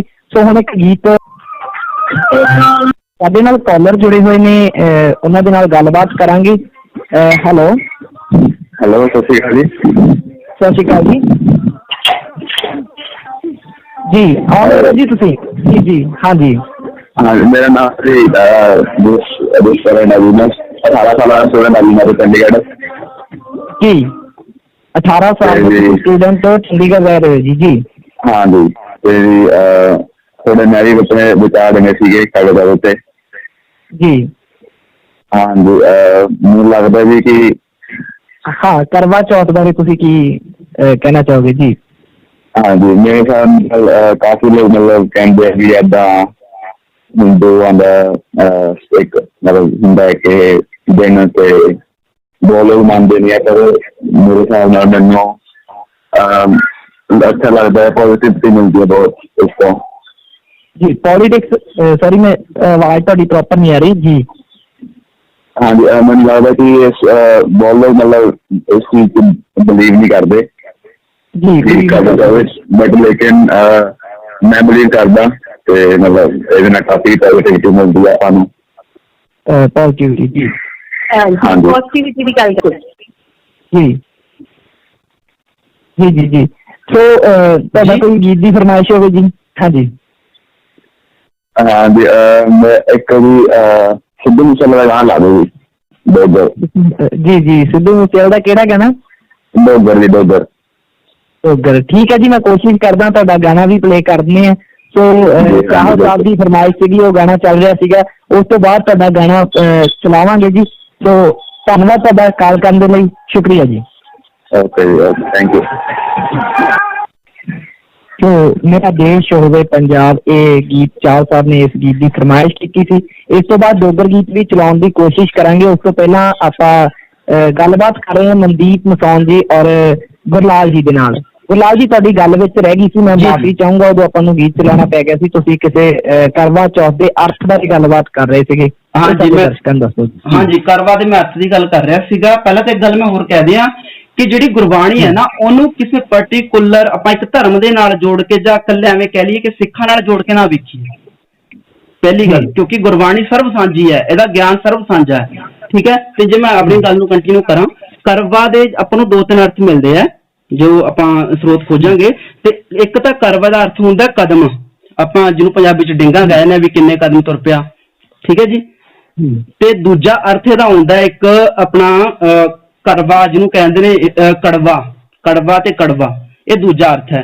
ਪਰ ਆਪਾਂ ਨੂੰ ਜਿਹੜਾ ਅਰਥ ਇੱਥੇ ਕਰਵਾ ਚੌਥ ਦੇ ਨਾਲ ਢੁਕਦਾ, ਇੱਥੇ ਜਿਹੜਾ ਅਰਥ ਹੈ ਉਹਦਾ ਮਤਲਬ ਹੈ ਮਿੱਟੀ ਦਾ ਲੋਟਾ, ਜਿਹਨੂੰ ਆਪਾਂ ਚੱਕਰੀ ਕਹਿੰਦੇ ਜਾਂ ਆਪਾਂ ਲਿਆਨੇ ਥੋੜਾ ਜਿਹਾ ਠੁੱਠੇ ਤੋਂ ਵੱਡਾ ਹੁੰਦਾ ਜਿਹੜਾ, ਤੇ ਆਪਣਾ ਛੋਟਾ ਘੜਾ ਵੀ ਕਹਿ ਸਕਦੇ ਆਪਾਂ ਮਿੱਟੀ ਦਾ, ਉਹ ਕਰਵਾ ਹੈ। ਉਹ ਕਰਵੇ ਦੇ ਵਿੱਚ ਵਿਸ਼ਵਾਸ ਜੁੜਿਆ ਹੋਇਆ ਹੈ। ਪਹਿਲਾਂ ਮੈਂ ਇੱਕ ਗੱਲ ਹੋਰ ਕਹਿ ਦਿਆਂ ਵੀ ਜਿਹੜੀ ਗੁਰਬਾਣੀ ਹੈ ਨਾ, ਉਹ ਵਿਸ਼ਵਾਸ ਜਿਹਨੂੰ ਅਸੀਂ ਅੰਧ ਵਿਸ਼ਵਾਸ ਕਹਿ ਸਕਦੇ ਹਾਂ, ਉਹਨਾਂ ਤੇ ਚੋਟ ਕਰਦੀ ਆ। ਠੀਕ ਆ। ਤੇ ਜਦੋਂ ਉਹ ਕਰਵੇ ਦੇ ਵਿੱਚ ਕੀ ਕੀਤਾ ਜਾਂਦਾ, ਪਾਣੀ ਭਰ ਕੇ ਜਾਂ ਕੱਚੀ ਲੱਸੀ ਪਾ ਕੇ, ਮੈਨੂੰ ਨਹੀਂ ਪਤਾ ਕੀ ਕੁਛ ਹੁੰਦਾ, ਦੁੱਬ ਨਾਲ ਜੋ ਵੀ ਹੈ, ਚੰਨ ਨੂੰ ਅਰਗ ਲਾਇਆ ਜਾਂਦਾ ਹੈ। ਤੇ ਇਹ ਗੱਲ ਕੀਤੀ ਜਾਂਦੀ ਹੈ ਕਿ ਪਤੀ ਦੀ ਉਮਰ ਲੰਬੀ ਹੋਵੇ ਤੇ ਪਤੀ ਨਾਲ ਪਿਆਰ ਦਾ ਪ੍ਰਗਟਾਵਾ ਦਿਖਾਇਆ ਜਾਂਦਾ ਹੈ, ਇਹ ਮਨਸ਼ਾ ਹੁੰਦੀ ਹੈ। ਪਰ ਇਹ ਗੱਲ ਆਪਾਂ ਦੂਜੇ ਪਾਸੇ ਵੀ ਲੈ ਜਾਈਏ, ਇਹ ਔਰਤ ਹੀ ਇਕੱਲੀ ਕਿਉਂ ਕਰਦੀ ਆ? ਜੇ ਤਾਂ ਇਹ ਬਰਾਬਰ ਦਾ ਹਿੱਸਾ ਹੈ ਤਾਂ ਫਿਰ ਮਰਦ ਪ੍ਰਧਾਨ ਸਮਾਜ ਹੈ ਇਹ, ਤੇ ਫਿਰ ਮਰਦ ਨੂੰ ਵੀ ਤਾਂ ਕਰਨਾ ਚਾਹੀਦਾ, ਮਰਦ ਨੂੰ ਵੀ ਤਾਂ ਇਹ ਚੀਜ਼ ਰੱਖਣਾ ਚਾਹੀਦਾ ਹੈ। ਤੇ ਦੂਜੀ ਗੱਲ, ਵੈਸੇ ਗੁਰਮਤਿ ਨੇ ਜਿਹੜਾ ਵਰਤ ਦੱਸਿਆ, ਉਹ ਕਹਿੰਦੇ ਆ, ਗੁਰੂ ਅਰਜਨ ਸਾਹਿਬ ਜੀ ਕਹਿੰਦੇ ਨੇ ਵੀ ਜਿਹੜੇ ਆਪਾਂ ਇਹ ਵਰਤ ਕਰਦੇ ਆ ਨਾ, ਤੇ ਵਰਤ ਕਰਾਂ ਚੰਦਰਾਇਣਾ, ਜਿਹੜੇ ਅਸੀਂ ਚੰਦ ਦੇ ਵਰਤ ਰੱਖਦੇ ਆ, ਸੇ ਕਿਤੇ ਨਾ ਲੇਖਿਨ, ਇਹ ਸਾਡੀ ਕਿਸੇ ਗਿਣਤੀ 'ਚ ਨਹੀਂ ਪੈਂਦੇ। ਬਹੁਤ ਵਧੀਆ ਗੁਰੂ ਨਾਨਕ ਸਾਹਿਬ ਨੇ, ਮੈਂ ਇੱਕ ਗੱਲ ਤੁਹਾਡੇ ਸਾਹਮਣੇ 4 ਪੰਕਤੀਆਂ ਗੁਰਬਾਣੀ ਦੇ ਰੱਖਾਂ। ਗੁਰੂ ਨਾਨਕ ਸਾਹਿਬ ਨੇ ਇੱਕ ਬਹੁਤ ਵਧੀਆ ਵਰਤ ਦੱਸਿਆ, ਜਿਹੜਾ ਕਿ ਹਰੇਕ ਨੂੰ ਰੱਖਣਾ ਚਾਹੀਦਾ ਹੈ ਤੇ ਹਰੇਕ ਦੀ ਜ਼ਿੰਦਗੀ ਦਾ ਹਿੱਸਾ ਬਣਨਾ ਚਾਹੀਦਾ ਹੈ। ਉਹ ਵਰਤ ਕਿਹੜਾ ਹੈ? ਸੁਣਿਓ ਜਰਾ। ਗੁਰੂ ਨਾਨਕ ਸਾਹਿਬ ਕਹਿੰਦੇ ਨੇ, ਸੱਚ ਵਰਤ, ਸੰਤੋਖ ਤੀਰਥ, ਗਿਆਨ ਧਿਆਨ ਇਸ਼ਨਾਨ, ਦਇਆ ਦੇਵਤਾ, ਖਿਮਾ ਜਪਮਾਲੀ, ਤੇ ਮਾਨਸ ਪ੍ਰਧਾਨ, ਜੁਗਤ ਧੋਤੀ, ਸੁਰਤ ਚੌਂਕਾ, ਤਿਲਕ ਕਰਨੀ ਹੋਏ, ਭਾਉ ਭੋਜਨ ਨਾਨਕਾ, ਵਿਰਲਾ ਤਾਂ ਕੋਈ ਕੋਈ। ਹੁਣ ਜਦੋਂ ਅਸੀਂ ਇਸ ਦੇ ਵਿੱਚ ਦੇਖਦੇ ਆ ਨਾ, ਸਾਨੂੰ 7 ਚੀਜ਼ਾਂ ਦੇ ਵਿੱਚੋਂ ਪਤਾ ਲੱਗਦੇ ਨੇ। ਗੁਰੂ ਨਾਨਕ ਸਾਹਿਬ ਨੇ 7 ਚੀਜ਼ਾਂ ਨੂੰ ਦੱਸਿਆ ਵੀ ਕਿਵੇਂ ਕਿਵੇਂ ਕਰਨਾ ਹੈ। 7 ਚੀਜ਼ਾਂ ਕਿਹੜੀਆਂ ਨੇ? ਵਰਤ ਬਾਰੇ ਗੱਲ ਕੀਤੀ ਹੈ, ਤੀਰਥ ਬਾਰੇ ਗੱਲ ਕੀਤੀ ਹੈ, ਇਸ਼ਨਾਨ ਬਾਰੇ ਗੱਲ ਕੀਤੀ ਹੈ, ਧੋਤੀ ਬਾਰੇ ਗੱਲ ਕੀਤੀ ਹੈ, ਜਿਹੜਾ ਕਿ ਪਹਿਲਾਂ ਦੇ ਸਮਾਜ ਦੇ ਵਿੱਚ ਕਾਫੀ ਪ੍ਰਚਲਿਤ ਸੀ ਪਹਿਰਾਵੇ ਦੇ ਵਿੱਚ, ਤੇ ਚੌਂਕੇ ਦੀ ਗੱਲ ਕੀਤੀ ਹੈ, ਤਿਲਕ ਦੀ ਗੱਲ ਕੀਤੀ ਹੈ, ਜਿਹੜਾ ਪਹਿਲਾਂ ਮੱਥੇ ਤੇ ਲਾਉਂਦੇ ਹੁੰਦੇ ਸੀ ਤੇ ਅੱਜ ਵੀ ਕਾਫੀ ਲਾਇਆ ਜਾਂਦਾ ਹੈ, ਤੇ ਖੁਰਾਕ ਦੀ ਗੱਲ ਕੀਤੀ ਹੈ। ਗੁਰੂ ਨਾਨਕ ਸਾਹਿਬ ਕਹਿੰਦੇ ਨੇ ਜੇ ਵਰਤ ਰੱਖਣਾ ਹੈ ਤਾਂ ਫਿਰ ਇਹੋ ਜਿਹੇ ਵਰਤ ਨਾ ਰੱਖੋ ਨਾ, ਵਰਤ ਰੱਖਣਾ ਤਾਂ ਸੱਚ ਦਾ ਵਰਤ ਰੱਖੋ ਵਰਤ ਕੇ ਮੈਂ ਜੋ ਵੀ ਕਰਾਂਗਾ ਸੱਚ ਦੇ ਆਧਾਰ ਕਰਾਂਗਾ, ਸੱਚ ਦੀ ਗੱਲ ਕਰਾਂਗਾ। ਤੀਰਥ ਕਰਨਾ, ਜੇ ਤੀਰਥ ਸਥਾਨਾਂ ਤੇ ਜਾਣ ਦੀ ਲੋੜ ਨਹੀਂ, ਆਪਣੇ ਅੰਦਰ ਸੰਤੋਖ ਪੈਦਾ ਕਰ ਲਓ। ਜੇ ਤੁਸੀਂ ਇਸ਼ਨਾਨ ਕਰਨਾ ਹੈ ਤਾਂ ਇਸ਼ਨਾਨ ਗਿਆਨ ਦੇ ਨਾਲ ਕਰੋ, ਧਿਆਨ ਦੇ ਨਾਲ ਕਰੋ, ਸੁਰਤ ਦੇ ਨਾਲ ਕਰੋ, ਠੀਕ ਹੈ। ਜੇ ਤੁਸੀਂ ਧੋਤੀ ਪਾਣੀ ਹੈ, ਕੋਈ ਪਹਿਰਾਵਾ ਪਾਉਣਾ ਸਪੈਸ਼ਲ ਤੌਰ ਦੇ ਉੱਤੇ, ਤਾਂ ਫਿਰ ਇਹ ਬਾਹਰਲੀ ਪਹਿਰਾਵਾ ਨਾ ਪਾਓ, ਆਪਣੇ ਜੀਵਨ ਜਾਂਚ ਨੂੰ ਪਹਿਰਾਵਾ ਬਣਾਓ। ਜੇ ਤੁਸੀਂ ਚੌਂਕਾ, ਜਿਹਦੇ ਵਿੱਚ ਆਪਾਂ ਚੌਂਕਾ ਲਾ ਕੇ ਜਾਂ ਕੁਝ ਵਿੱਚ ਅੱਗ ਵਗੈਰਾ ਬਾਲੀ ਜਾਂਦੀ ਹੈ, ਉਹ ਚੌਂਕਾ ਜਿਹੜਾ ਬਣਾਉਣਾ ਤੁਸੀਂ ਸੁਰਤ ਨੂੰ ਬਣਾਓ, ਉਹਦੇ ਵਿੱਚ ਆਪਣੇ ਵਿਕਾਰ, ਕਾਮ, ਕ੍ਰੋਧ, ਲੋਭ, ਮੋਹ, ਹੰਕਾਰ, ਜੋ ਵੀ ਬੇਕਾਰ ਚੀਜ਼ਾਂ ਸਾਡੇ ਮਨ ਦੇ ਵਿੱਚ ਆਉਂਦੀਆਂ ਨੇ ਸਾਰੀਆਂ ਉਹਦੇ ਵਿੱਚ ਫੂਕ ਦਿਓ। ਜੇ ਤਿਲਕ ਲਾਉਣਾ ਤਾਂ ਆਪਣੀ ਕਰਨੀ ਦਾ ਲਾਓ, ਮਿਹਨਤ ਦਾ ਲਾਓ। ਜੇ ਤੁਸੀਂ ਖੁਰਾਕ ਬਣਾਉਣੀ ਹੈ ਸਰੀਰ ਦੀ ਤਾਂ ਭਾਵ ਬਣਾਓ। ਜੇ ਇਹ ਸਾਰੀਆਂ ਚੀਜ਼ਾਂ ਤੁਸੀਂ ਮੰਨ ਕੇ ਜੇ ਵਰਤ ਰੱਖੋਗੇ ਨਾ, ਤੁਹਾਡਾ ਉਹ ਵਰਤ ਜਿਹੜਾ ਹੈ ਬਹੁਤ ਮਹੱਤਵਪੂਰਨ ਹੋਊਗਾ ਤੇ ਜ਼ਿੰਦਗੀ ਲਈ ਲਾਭਦਾਇਕ ਹੋਊਗਾ। ਤੇ ਦੂਜੀ ਗੱਲ, ਗੁਰੂ ਨਾਨਕ ਸਾਹਿਬ ਨੇ ਇਹ ਵੀ ਮਨਾ ਨਹੀਂ ਕੀਤਾ ਹੈਗਾ, ਜਿਵੇਂ ਹੁਣ ਗੱਲ ਆਈ ਸੀ ਨਾ ਵੀ ਸਾਇੰਟਿਸਟਾਂ ਨੇ ਵੀ ਕਿਹਾ ਹੈ ਵੀ ਵਰਤ ਰੱਖਣਾ 1-2 ਦਿਨ ਨਹੀਂ ਰੱਖਣਾ ਚਾਹੀਦਾ। ਠੀਕ ਹੈ, ਗੁਰੂ ਨਾਨਕ ਸਾਹਿਬ ਕਹਿੰਦੇ ਨੇ ਠੀਕ ਹੈ, ਸਹੀ ਗੱਲ ਹੈ। ਆਪਣੇ ਗੁਰੂ ਅੰਗਦ ਸਾਹਿਬ ਨੇ ਕਿਹਾ, 19 ਦੁਨੀਆ ਤੋੜੇ ਬੰਧਨਾ, ਅੰਨ ਪਾਣੀ ਥੋੜਾ ਖਾਇਆ। ਜਿਹੜੇ ਥੋੜਾ ਅੰਨ ਪਾਣੀ ਖਾਂਦੇ ਨੇ ਦੁਨੀਆ ਦੇ ਬੰਧਨ ਤੋੜਦੇ ਨੇ, ਕਿਉਂਕਿ ਸਾਡੇ ਸਿਆਣੇ ਵੀ ਕਹਿੰਦੇ ਆ ਨਾ ਵੀ ਸਾਨੂੰ ਜਿਹੜਾ ਘੱਟ ਖਾਣਾ ਚਾਹੀਦਾ, ਵੱਧ ਖਾਣ ਨਾਲ ਸੁਸਤੀ ਆਉਂਦੀ ਹੈ, ਬੰਦਾ ਕੰਮ ਨਹੀਂ ਕਰਦਾ ਹੈਗਾ। ਤੇ ਗੁਰਬਾਣੀ ਦੇ ਵਿੱਚ ਹੋਰ ਵੀ ਗੁਰੂ ਨਾਨਕ ਸਾਹਿਬ ਨੇ ਕਿਹਾ, ਬਾਬਾ ਹੋਰ ਖਾਣਾ ਖੁਸ਼ੀ ਖੁਆਰ, ਜਿਤ ਖਾਧਾ ਤਨ ਪੀੜੀ ਹੈ, ਮਨ ਮੈਂ ਚਲੇ ਬੇਕਾਰ। ਵੀ ਇਹੋ ਜਿਹਾ ਖਾਣਾ ਕੀ ਹੈ ਜਿਹਨੂੰ ਖਾਣ ਨਾਲ ਤਨ ਪੀੜਿਆ ਜਾਂਦਾ ਹੈ, ਠੀਕ ਹੈ। ਵਿਕਾਰ ਚੱਲਦੇ ਨੇ ਮਨ ਦੇ ਵਿੱਚ। ਫਿਰ ਕਹਿੰਦੇ ਨੇ ਫਿੱਟ ਜਿਹਾ ਜੀਵਿਆ, ਜਿਤ ਖਾਏ ਵਧਾਇਆ ਪੇਟ, ਠੀਕ ਹੈ ਜੀ। ਗੁਰਲਾਲ ਜੀ ਨੇ ਆਪਣਾ ਕਾਫੀ ਗੱਲਬਾਤ ਹੋ ਗਈ। ਹਾਂ ਜੀ ਜੀ, ਸਿਰਫ ਇੱਕ ਗੱਲ ਹੋਰ ਕਹਿਣੀ ਹੈ ਕਿ ਇਹ ਤਾਂ ਗੱਲ ਹੋ ਗਈ, ਬਾਕੀ ਜਿਹੜੀ ਗੱਲ ਆਪਾਂ ਕਰ ਰਹੇ ਸੀਗੇ ਨਾ ਕਿ ਵਿਸ਼ਵਾਸ, ਜਿੱਥੇ ਵੀ ਪਤੀ ਲਈ ਇਹ ਕਰਨਾ ਜ਼ਰੂਰੀ ਹੈ, ਪਰ ਕਈ ਵਾਰੀ ਨਾ ਜ਼ਬਰਦਸਤੀ ਤੌਰ ਤੇ, ਮੰਨ ਲਓ ਕੋਈ ਪਤਨੀ ਹੈ, ਠੀਕ ਹੈ, ਕਰਵਾ ਚੌਥ ਦਾ ਦਿਨ ਹੈ, ਉਹਦੀ ਤਬੀਅਤ ਖਰਾਬ ਹੋ ਜਾਂਦੀ ਹੈ, ਤਬੀਅਤ ਖਰਾਬ ਹੋ ਗਈ, ਉਹ ਕੁਝ ਮਤਲਬ ਕਿ ਖਾਣ ਪੀਣ ਦੀ ਗੱਲ ਕੀ, ਉਹਨੇ ਜ਼ਰੂਰੀ ਹੈ ਖਾਣਾ, ਪਰ ਫਿਰ ਵੀ ਕਈ ਵਾਰੀ ਸਮਾਜਿਕ ਦਬਾਅ ਤੇ ਪਰਿਵਾਰਕ ਦਬਾਅ ਏਦਾਂ ਦਾ ਬਣਾਇਆ ਜਾਂਦਾ ਤੇ ਉਹਨੂੰ ਵਰਤ ਜ਼ਬਰਦਸਤੀ ਰਖਵਾਇਆ ਜਾਂਦਾ, ਤੇ ਕਈ ਰੱਖਣਾ ਵੀ ਨਹੀਂ ਚਾਹੁੰਦੀਆਂ ਤੇ ਉਹਨਾਂ ਨੂੰ ਵੀ ਰਖਵਾਇਆ ਜਾਂਦਾ। ਗੱਲ ਇੱਥੇ ਰੱਖਣ ਜਾਂ ਨਾ ਰੱਖਣ ਦੀ ਨਹੀਂ, ਗੱਲ ਇੱਥੇ ਜ਼ਬਰਦਸਤੀ ਦੀ ਹੈ। ਜੀ ਜੀ, ਤੋਂ ਆਪਾਂ ਮਨਦੀਪ ਮਸੌਣ ਜੀ ਨਾਲ ਵੀ ਜੀ ਮਨਦੀਪ ਜੀ, ਤੁਸੀਂ ਇਸ ਦੇ ਬਾਰੇ ਕੁਝ ਕਹਿਣਾ ਚਾਹੁੰਦੇ ਹੋ? ਉਸ ਤੋਂ ਬਾਅਦ ਆਪਣਾ ਇੱਕ ਫਰਮਾਇਸ਼ ਕੀਤੀ ਹੈ। ਗੁਰਲਾਲ ਜੀ ਨੇ ਜਿੰਨੀ ਵੀ ਗੱਲ ਕੀਤੀ ਹੈ, ਗੁਰਮਤਿ ਦੇ ਅਨੁਸਾਰ ਜੋ ਵੀ ਗੱਲਾਂ ਕਹੀਆਂ ਉਹ ਬਿਲਕੁਲ ਠੀਕ ਕਹੀਆਂ। ਮੈਂ ਉਹਦਾ ਗੁਰਬਾਣੀ ਤੇ ਬਿਲਕੁਲ ਜੀ, ਗੁਰਬਾਣੀ ਤੇ ਆਪਾਂ ਕਿੰਤੂ ਕਰ ਹੀ ਨਹੀਂ ਸਕਦੇ ਜੀ, ਗੁਰਬਾਣੀ ਤੇ ਕਿੰਤੂ ਤਾਂ ਕਰ ਨਹੀਂ ਸਕਦੇ। ਗੁਰਬਾਣੀ ਸਰਬ ਸਾਂਝੀ ਹੈ। ਮੈਂ ਫੇਰ ਉਹੀ ਗੱਲ ਕਹੂੰਗੀ ਕਿ ਮੈਂ ਗੁਰਬਾਣੀ ਦੀ ਗੱਲ ਨਹੀਂ ਕਰ ਰਹੀ। ਦੇਖੋ, ਇੱਕ ਔਰਤ ਦੇ ਚਾਅ ਤੇ ਵਿਸ਼ਵਾਸ ਹੀ ਕਰਨਾ, ਨਾਲ ਹੀ ਇਹ ਕਹਿ ਰਹੇ ਕਿ ਹਾਂਜੀ ਕੁਝ ਕੁ ਔਰਤਾਂ ਇਹੋ ਜਿਹੀਆਂ ਵੀ ਹੁੰਦੀਆਂ ਕਿ ਸਮਾਜ ਦੇ ਵਿੱਚ ਜਾਂ ਅਸੀਂ ਕਹੀਏ ਵੀ ਕੁਝ ਘਰਾਂ ਦੇ ਵਿੱਚ ਜ਼ਬਰਦਸਤੀ ਵੀ ਕੀਤੀ ਜਾਂਦੀ ਹੈ ਕਿ ਇੱਕ ਔਰਤ ਦੀ ਇੱਛਾ ਨਹੀਂ ਹੁੰਦੀ, ਉਸ ਦੀ ਇੱਛਾ ਦੇ ਵਿਰੁੱਧ ਹੋ ਕੇ ਉਸ ਨੂੰ ਵਰਤ ਰੱਖਣ ਲਈ ਮਜਬੂਰ ਕੀਤਾ ਜਾਂਦਾ ਹੈਗਾ। ਤਾਂ ਇਹ ਚੀਜ਼ ਦੇਖੋ, ਸਮਾਜ ਜਿਹੜਾ ਹੈਗਾ, ਆਪਾਂ ਕਹਿੰਦੇ ਵੀ ਹਰ ਇੱਕ ਥਾਂ ਤੇ ਕੋਈ ਨਾ ਕੋਈ ਬੁਰਾਈ ਜਿਹੜੀ ਹੈਗੀ ਹੈ ਨਾ, ਉਹ ਹਰ ਇੱਕ ਰੂਪ ਦੇ ਵਿੱਚ ਸਾਨੂੰ ਮਿਲੇਗੀ। ਦੇਖੋ, ਚਾਹੇ ਉਹ ਘਰ ਹੈ, ਚਾਹੇ ਸਮਾਜ ਹੈ, ਅਸੀਂ ਕਿਤੇ ਵੀ ਚਲੀ ਜਾਈਏ, ਬੁਰਾਈ ਹਰ ਇੱਕ ਥਾਂ ਤੇ ਮੌਜੂਦ ਹੈਗੀ ਹੈ। ਹੁਣ ਤੁਸੀਂ ਕਿਤੇ ਵੀ ਜਾ ਕੇ, ਬਾਕੀ ਦੂਸਰੀ ਗੱਲ ਮਰਦ ਪ੍ਰਧਾਨ, ਬਿਲਕੁਲ ਅਸੀਂ ਕਹਿੰਦੇ ਮਰਦ ਪ੍ਰਧਾਨ ਸਮਾਜ ਹੈਗਾ। ਹੁਣ ਜਦੋਂ ਮਰਦ ਪ੍ਰਧਾਨ ਸਮਾਜ ਹੈਗਾ ਤਾਂ ਔਰਤ ਦੀ ਕਿੱਥੇ ਕਿੰਨੀ ਕੁ ਚੱਲਦੀ ਹੈ, ਇਹ ਸਾਨੂੰ ਦੱਸਣ ਦੀ ਵੀ ਜ਼ਰੂਰਤ ਨਹੀਂ ਹੈਗੀ। ਕੁਝ ਹੱਦ ਤੱਕ ਸਾਡੀ ਔਰਤ ਜਿਹੜੀ ਹੈਗੀ ਹੈ, ਬਾਕੀ ਅਸੀਂ ਪੜ੍ਹ ਲਿਖ ਗਏ ਹਾਂ, ਹਰ ਇੱਕ ਪੁਆਇੰਟ ਦੇ ਉੱਪਰ ਸਾਡੀ ਜਿਹੜੀ ਔਰਤਾਂ ਹੈਗੀਆਂ ਤਰੱਕੀਆਂ ਕਰ ਰਹੀਆਂ ਹੈਗੀਆਂ, ਉੱਚੇ ਅਹੁਦਿਆਂ ਤੇ ਵੀ ਜਾ ਰਹੀਆਂ ਹੈਗੀਆਂ, ਪਰ ਮਰਦ ਪ੍ਰਧਾਨ ਸਮਾਜ ਦੀ ਜਿਹੜੀ ਸੱਚਾਈ ਹੈ ਅਸੀਂ ਨਹੀਂ ਬਦਲ ਸਕਦੇ ਜੀ। ਪਰ ਗੱਲ ਜਿਹੜਾ ਇੱਕ ਖਾਸ ਹੈਗੀ ਕਿ ਜਿਹੜੇ ਲੋਕੀ ਆਪਣੀ ਇੱਛਾ ਦੇ ਨਾਲ ਰੱਖਦੇ ਆ, ਹੈ ਨਾ, ਦੋ ਪੱਖ ਆ ਗਈ ਅਮਰਿੰਦਰ ਜੀ, ਦੋ ਪੱਖ ਆ ਗਈ। ਇਸ ਤਰ੍ਹਾਂ ਹੈ ਵੀ ਹਾਂ ਠੀਕ ਹੈ ਕਿ ਕਿਸੇ ਤੁਸੀਂ ਜ਼ਬਰਦਸਤੀ ਸੋਚ ਰਹੇ ਆ, ਮੈਂ ਵੀ ਉਸ ਚੀਜ਼ ਨਾਲ ਸਹਿਮਤ ਨਹੀਂ ਹੈਗੀ ਕਿ ਅਗਰ ਕੋਈ ਔਰਤ ਨਹੀਂ ਚਾਹੁੰਦੀ, ਦੇਖੋ ਉਹਦੀਆਂ ਜਦੋਂ ਫੀਲਿੰਗਸ ਵੀ ਅਟੈਚ ਨਹੀਂ ਹੈਗੀਆਂ, ਅਗਰ ਉਹ ਨਹੀਂ ਚਾਹੁੰਦੀ ਹੈਗੀ ਤਾਂ ਇਟ ਮੀਨਸ ਕਿ ਉਹ ਇਫੈਕਟਿਵ ਵੀ ਨਹੀਂ ਹੈਗਾ। ਗੱਲ ਹੈਗੀ ਕਿ ਉਹ ਆਪਣੀ ਖੁਸ਼ੀ ਦੇ ਨਾਲ, ਅਸੀਂ ਕੋਈ ਵੀ ਕੰਮ ਹੈ, ਕੋਈ ਵੀ ਇਨਸਾਨ ਹੈ ਜਦੋਂ ਆਪਣੀ ਖੁਸ਼ੀ ਦੇ ਨਾਲ ਉਹ ਕੰਮ ਨੂੰ ਕਰਦਾ ਤਾਂ ਕਹਿੰਦੇ ਵੀ ਉਸ ਕੰਮ ਨੂੰ ਕਰਨ ਦਾ ਇੱਕ ਤਾਂ ਸਵਾਦ ਵੀ ਅੱਡ ਹੁੰਦਾ ਤੇ ਉਹਦਾ ਜਿਹੜਾ ਨਤੀਜਾ ਹੁੰਦਾ ਉਹ ਵੀ ਉਹ ਮਿਲਦਾ ਜਿਹੜਾ ਅਸੀਂ ਚਾਹੁੰਦੇ ਹੁੰਦੇ ਆ। ਜੀ ਜੀ ਕਈ ਵਾਰੀ ਮੈਂ ਇੱਥੇ ਗੱਲ ਟੋਕਣੀ ਚਾਹਾਂਗਾ ਜੀ, ਇੱਕ ਗੱਲ ਜੀ, ਕਈ ਵਾਰੀ ਪਤਾ ਕੀ ਹੁੰਦਾ, ਸਾਨੂੰ ਨਹੀਂ ਪਤਾ ਲੱਗਦਾ। ਕਈ ਵਾਰੀ ਅਸੀਂ ਆਪਣੀ ਖੁਸ਼ੀ, ਸਿਰਫ ਆਪਣੀ ਵਰਡ ਇੱਥੇ ਨੋਟ ਕਰਿਓ ਜੀ, ਆਪਣੀ, ਜਿਹਨੂੰ ਗੁਰਮਤਿ ਦੇ ਵਿੱਚ ਕਿਹਾ ਗਿਆ ਮਨ ਮਤ, ਮਨ ਦੀ ਮਰਜ਼ੀ, ਜੋ ਅਸੀਂ ਆਪਣੀ ਖੁਸ਼ੀ ਕਰਦੇ ਆ ਪਰ ਉਹ ਸਾਡੇ ਵਾਸਤੇ ਲਾਭਦਾਇਕ ਨਹੀਂ ਹੁੰਦੀ। ਆਪਦੀ ਖੁਸ਼ੀ ਲਈ ਕਰਦੇ ਆ ਪਰ ਉਹ ਲਾਭਦਾਇਕ ਨਹੀਂ ਹੁੰਦੀ। ਸਾਨੂੰ ਕਈ ਵਾਰੀ ਐਵੇਂ ਲੱਗਦਾ ਸਮਾਜ ਦੇ ਵਿੱਚ ਕਿ ਅਸੀਂ ਬਹੁਤ ਵਧੀਆ ਕੰਮ ਕਰ ਰਹੇ ਆ ਪਰ ਸਾਡੀ ਲਾਈਨ ਗਲਤ ਹੁੰਦੀ ਹੈ ਪਰ ਸਾਨੂੰ ਪਤਾ ਨਹੀਂ ਲੱਗਦਾ। ਤੇ ਉਸੇ ਸੇਧ ਦੇਣ ਵਾਸਤੇ ਤਾਂ ਸਾਨੂੰ ਗੁਰੂ ਗ੍ਰੰਥ ਸਾਹਿਬ ਜੀ ਦੇ 1430 ਪੰਨੇ ਰੂਪੀ ਇਹ ਪਿਓ ਦਾਦੇ ਦਾ ਖਜ਼ਾਨਾ ਮਿਲਿਆ ਹੋਇਆ ਕਿ ਅਸੀਂ ਉਸ ਨੂੰ ਸਹੀ ਸੇਧ ਦਈਏ। ਹੁਣ ਜਿੱਥੇ ਗੱਲ ਕਰਦੀ ਹੈ, ਜਿੱਥੇ ਖੁਸ਼ੀ ਨਾਲ ਹੈ, ਤੇ ਗੁਰੂ ਨਾਨਕ ਸਾਹਿਬ ਤਾਂ ਇਹ ਵੀ ਬਾਣੀ ਦੇ ਵਿੱਚ ਦੱਸਦੇ ਨੇ।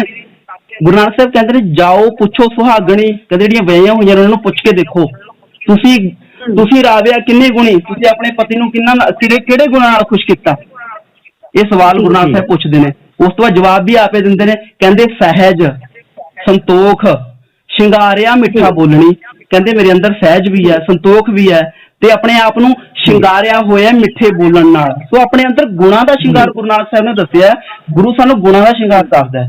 ਇਹ ਗੁਣਾਂ ਦਾ ਸ਼ਿੰਗਾਰ ਗੁਰੂ ਸਾਹਿਬ ਨੇ ਕਿਹਾ ਕੱਲੀ ਔਰਤ ਨੂੰ ਨਹੀਂ, ਮਰਦ ਨੂੰ ਵੀ ਕਿਹਾ ਇਹ, ਕਿਉਂਕਿ ਗੁਰਬਾਣੀ ਤਾਂ ਕਹਿੰਦੀ ਵੀ ਖਸਮ ਤਾਂ ਇੱਕੋ ਹੀ ਹੈ ਨਾ, ਸਾਡਾ ਅਕਾਲ ਪੁਰਖ ਸਾਰਿਆਂ ਦਾ ਆਸਰਾ, ਸਾਰੀਆਂ ਨਾਰਾਂ ਹੁੰਦੀਆਂ। ਜਿਵੇਂ ਇੱਕ ਇਸਤਰੀ ਆਪਣੇ ਪਤੀ ਵਾਸਤੇ ਆਪਣੇ ਅੰਦਰ ਗੁਣ ਪੈਦਾ ਕਰਦੀ ਹੈ, ਇਸੇ ਤਰ੍ਹਾਂ ਹਰ ਇੱਕ ਮਨੁੱਖ ਨੂੰ ਆਪਣੇ ਅੰਦਰ ਐਸੇ ਗੁਣ ਪੈਦਾ ਕਰਨੇ ਚਾਹੀਦੇ ਨੇ ਤਾਂ ਕਿ ਅਸੀਂ ਪਰਮਾਤਮਾ ਨੂੰ ਚੰਗੇ ਲੱਗੀਏ।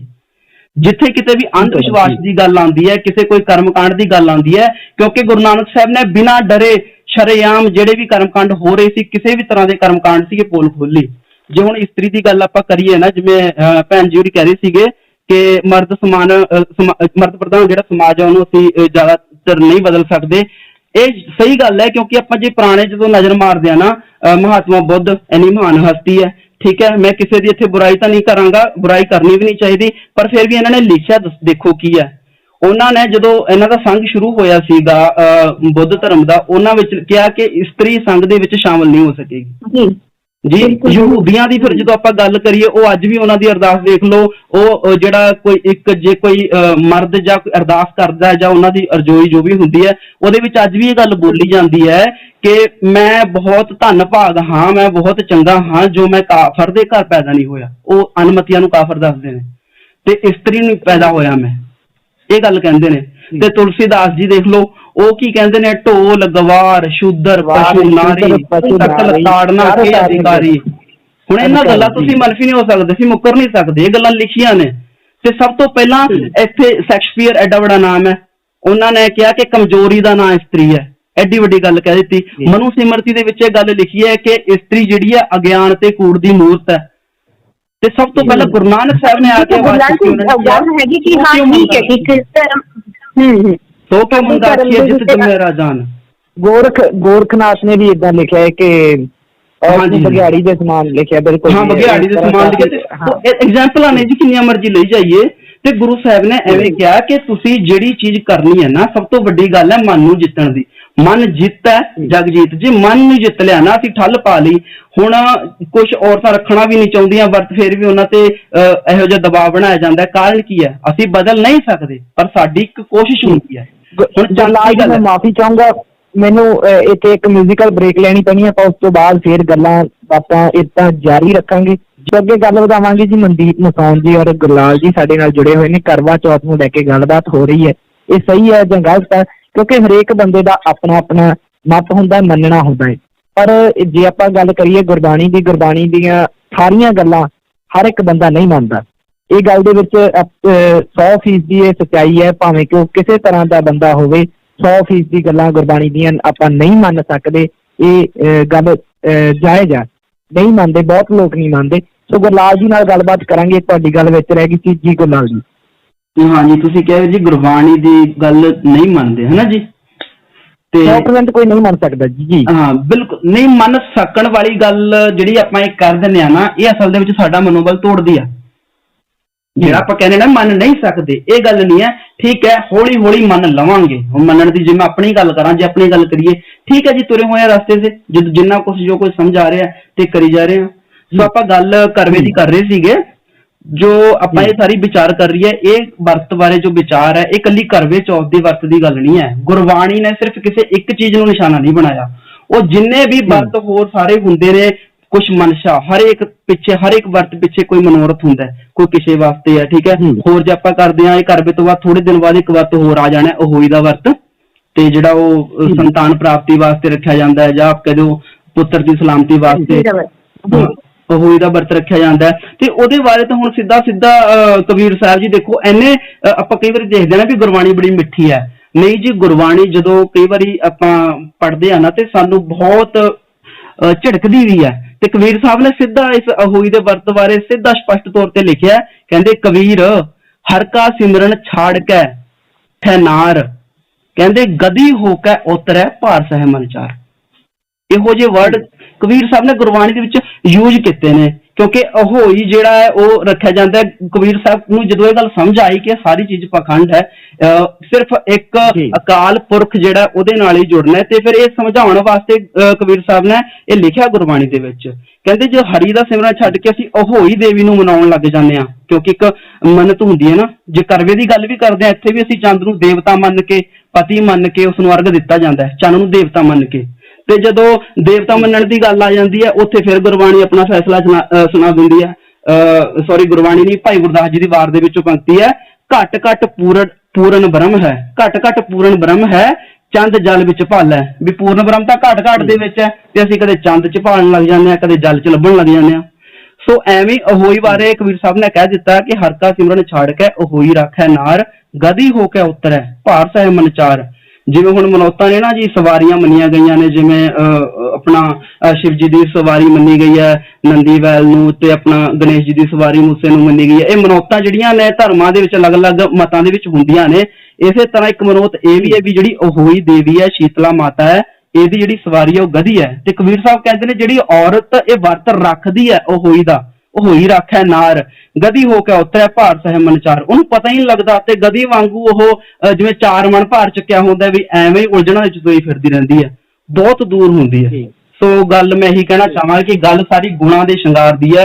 ਗੁਣਾਂ ਤੋਂ ਵੱਡਾ ਹੋਰ ਕੋਈ ਵਰਤ ਨਹੀਂ, ਸੱਚ ਤੋਂ ਵੱਡਾ ਕੋਈ ਹੋਰ ਵਰਤ ਨਹੀਂ ਜੀ। ਮਨਦੀਪ ਸਿੰਘ ਜੀ ਹਾਂ ਬਿਲਕੁਲ ਗੁਰਲਾਲ ਜੀ, ਗੱਲ ਫੇਰ ਉਹੀ ਆ ਜਾਂਦੀ ਹੈਗੀ ਕਿ ਤੁਸੀਂ ਗੁਰਬਾਣੀ ਤੇ ਟਿਕੇ ਹੋਏ ਹੋ, ਮੈਂ ਇੱਕ ਔਰਤ ਦੇ ਪਿਆਰ ਤੇ ਵਿਸ਼ਵਾਸ ਤੇ ਟਿਕੀ ਹੋਈ ਹਾਂ। ਅਸੀਂ ਇਹ ਨਹੀਂ ਕਹਿੰਦੇ ਕਿ ਗੁਰਬਾਣੀ ਜਿਹੜੀ ਹੈਗੀ ਕਿਤੇ ਵੀ ਗਲਤ ਹੈਗੀ ਹੈ। ਨਹੀਂ, ਪਿਆਰ ਦੀ ਵਿਸ਼ਵਾਸ ਦੀ ਗੱਲ ਨਹੀਂ ਕਰ ਰਹੇ ਹਾਂ ਜੀ ਭੈਣ ਜੀ। ਇੱਕ ਮਿੰਟ, ਮੇਰੀ ਪਹਿਲਾਂ ਇੱਕ ਬੇਨਤੀ ਹੈਗੀ ਹੈ ਕਿ ਦੇਖੋ, ਅਸੀਂ ਜਦੋਂ ਸਾਡੇ ਤੇ ਅਸੀਂ ਕਹਿੰਦੇ ਆ ਕਿ ਜਦੋਂ ਅਸੀਂ ਗੁਰੂ ਗ੍ਰੰਥ ਸਾਹਿਬ ਨਾਲ ਜੁੜਦੇ ਆ ਜਾਂ ਗੁਰਬਾਣੀ ਅਸੀਂ ਪੜ੍ਹਦੇ ਆ, ਸਵੇਰੇ ਸ਼ਾਮ ਅਸੀਂ ਗੁਰਬਾਣੀ ਦਾ ਜਾਪ ਕਰਦੇ ਆ, ਜਾਂ ਕਈ ਵਾਰੀ ਦੇਖੋ ਤੁਹਾਡੇ ਨੋਟਿਸ ਦੇ ਵਿੱਚ ਜਾਂ ਤੁਹਾਡੇ ਮੇਲ ਜੋਲ ਦੇ ਵਿੱਚ ਬਹੁਤ ਸਾਰੇ ਇਨਸਾਨ ਤੁਹਾਨੂੰ ਇਹੋ ਜਿਹੇ ਮਿਲੇ ਹੋਣਗੇ ਜਿਹੜੇ ਪਹਿਲਾਂ ਗੁਰਬਾਣੀ ਨਾਲ ਨਹੀਂ ਜੁੜੇ ਹੁੰਦੇ। ਤਾਂ ਜਦੋਂ ਉਹਨਾਂ ਤੇ ਕੋਈ ਅਸੀਂ ਕਹੀਏ ਵੀ ਕਿਸੇ ਤਰ੍ਹਾਂ ਦੀ ਕੋਈ ਕਿਰਪਾ ਅਸੀਂ ਕਹਿੰਦੇ ਆ ਜਾਂ ਅਗਲਾ ਮੁਸੀਬਤ ਚ ਫਸ ਜਾਂਦਾ, ਤਾਂ ਅਸੀਂ ਆਪਣਾ ਇੱਕ ਵਿਸ਼ਵਾਸ ਦੱਸਦੇ ਆ। ਉਸਨੂੰ ਕੀ ਦੱਸਦੇ ਆ ਕਿ ਅਸੀਂ ਕਹਿੰਦੇ ਕਿ ਤੁਸੀਂ ਗੁਰਬਾਣੀ ਨਾਲ ਜੁੜੋ, ਤੁਸੀਂ ਪਾਠ ਕਰਿਆ ਕਰੋ ਤਾਂ ਵਾਹਿਗੁਰੂ ਤੁਹਾਡੇ ਤੇ ਮਿਹਰ ਕਰਨਗੇ, ਹਨਾ। ਤੁਸੀਂ ਇੱਕ ਅਰਦਾਸ ਕਰੋ ਤਾਂ ਅਰਦਾਸ ਜਿਹੜੀ ਹੈਗੀ ਜੇ ਸੱਚੇ ਮਨ ਨਾਲ ਕਰੋਗੇ ਤਾਂ ਉਹ ਪੂਰੀ ਹੋ ਜਾਊਗੀ। ਤਾਂ ਉੱਥੇ ਦੇਖੋ ਗੱਲ ਇਹ ਨਹੀਂ ਹੈਗੀ ਕਿ ਮੈਂ ਕਿਸੇ ਗਲਤ ਪਾਸੇ ਵੱਲ ਜਾ ਰਹੀ ਹਾਂ, ਮੈਂ ਇਹ ਕਹਿ ਰਹੀ ਕਿ ਜਦੋਂ ਗੱਲ ਵਿਸ਼ਵਾਸ ਦੀ ਹੈ, ਉੱਥੇ ਵੀ ਅਸੀਂ ਕੀ ਕਹਿੰਦੇ ਆ ਕਿ ਤੁਸੀਂ ਇੱਕ ਪਰਮਾਤਮਾ ਤੇ ਵਿਸ਼ਵਾਸ ਕਰਕੇ ਤੇ ਉਸ ਨੂੰ ਆਪਣੀਆਂ ਸਾਰੀਆਂ ਗੱਲਾਂ, ਆਪਦੇ ਦੁੱਖ ਸੁੱਖ ਦੱਸੋ ਤਾਂ ਉਹ ਤੁਹਾਨੂੰ ਆਪੇ ਪਾਰ ਉਤਾਰੂਗਾ। ਉਸੇ ਤਰੀਕੇ ਦਾ ਸੇਮ ਵਿਸ਼ਵਾਸ ਕੀ ਹੈਗਾ ਕਿ ਇੱਕ ਔਰਤ ਕਹਿੰਦੀ ਹੈ ਕਿ ਮੇਰਾ ਵਿਸ਼ਵਾਸ ਮੇਰੇ ਪਤੀ ਦੇ ਨਾਲ ਹੈਗਾ, ਉਸ ਨੂੰ ਹੀ ਆਪਣਾ ਧਰਮ ਮੰਨ ਲੈਂਦੀ ਹੈ। ਜਦੋਂ ਉਹਨੂੰ ਆਪਣਾ ਧਰਮ ਹੀ ਮੰਨ ਲੈਂਦੀ ਹੈ ਤਾਂ ਫਿਰ ਸੌਰੀ ਜੀ ਮੈਂ ਕਿਤੇ ਗੱਲ ਐਡ ਆਨ ਕਰਨੀ ਚਾਹੂੰਗਾ। ਸੋ ਉਹ ਆਪਣੇ ਹਿਸਾਬ ਨਾਲ ਤੁਸੀਂ ਕਿਸੇ ਤਰ੍ਹਾਂ ਵੀ ਲੈ ਸਕਦੇ ਹੋ। ਧੰਨਾ ਜਿਹਨੇ ਪੱਥਰ ਦੇ ਵਿੱਚੋਂ ਪਰਮਾਤਮਾ ਪਾਇਆ ਸੀ, ਉੱਥੇ ਵਿਸ਼ਵਾਸ ਦੀ ਗੱਲ ਸੀ। ਪੱਥਰ ਪੂਜਾ ਨੂੰ ਗੁਰਬਾਣੀ ਦੇ ਵਿੱਚ ਕੋਈ ਮਾਨਤਾ ਨਹੀਂ ਹੈ। ਪੱਥਰ ਪੂਜਾ ਨੂੰ ਹਾਂਜੀ ਇਸ ਚੀਜ਼ ਨੂੰ ਮੰਨਦੇ ਜੀ। ਨਹੀਂ ਵੀਰ ਜੀ, ਮੈਂ ਤੁਹਾਡੀ ਮੈਂ ਇੱਥੇ ਗੱਲ ਵੀਰ ਜੀ ਕੱਟਾਂਗਾ। ਤੁਸੀਂ ਇਹ ਗੱਲ ਜਿਹੜੀ ਕਹਿ ਰਹੇ ਹੋ ਸੁਣੀ ਸੁਣਾਈ ਗੱਲ ਕਹਿ ਰਹੇ ਹੋ, ਗੁਰਬਾਣੀ ਇਸ ਗੱਲ ਦੀ ਪ੍ਰੋੜਤਾ ਨਹੀਂ ਕਰਦੀ ਜੀ। ਗੁਰਬਾਣੀ ਸਾਖੀਆਂ ਦੇ ਵਿੱਚੋਂ ਹੀ ਲਈ ਗਈ ਹੈ ਜੀ। ਜਾਂ ਤਾਂ ਫਿਰ ਧੰਨੇ ਦੀ ਜਿਹੜੀ ਜੀ ਬਿਲਕੁਲ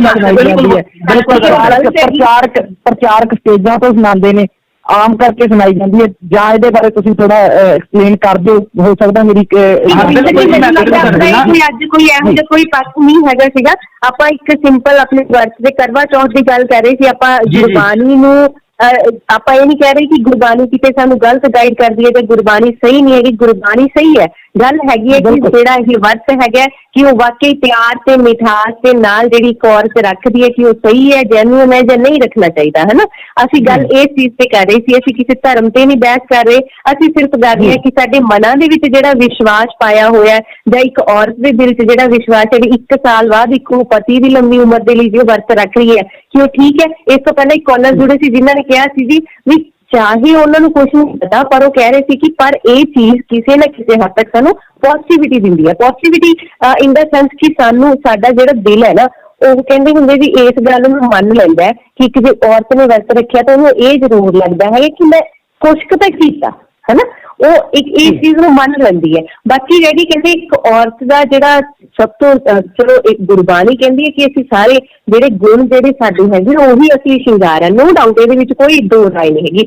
ਪਰ ਜੇਕਰ ਸਮਾਜਿਕ ਪੱਖ ਦੇ ਵਿੱਚ ਆਪਾਂ ਫੇਰ ਦੇਖੀਏ ਤਾਂ ਔਰਤ ਦਾ ਜਿਹੜਾ ਸ਼ਿੰਗਾਰ ਆ ਉਹ ਬਹੁਤ ਮਹੱਤਵ ਹੈ ਜੀ, ਠੀਕ ਹੈ ਨਾ।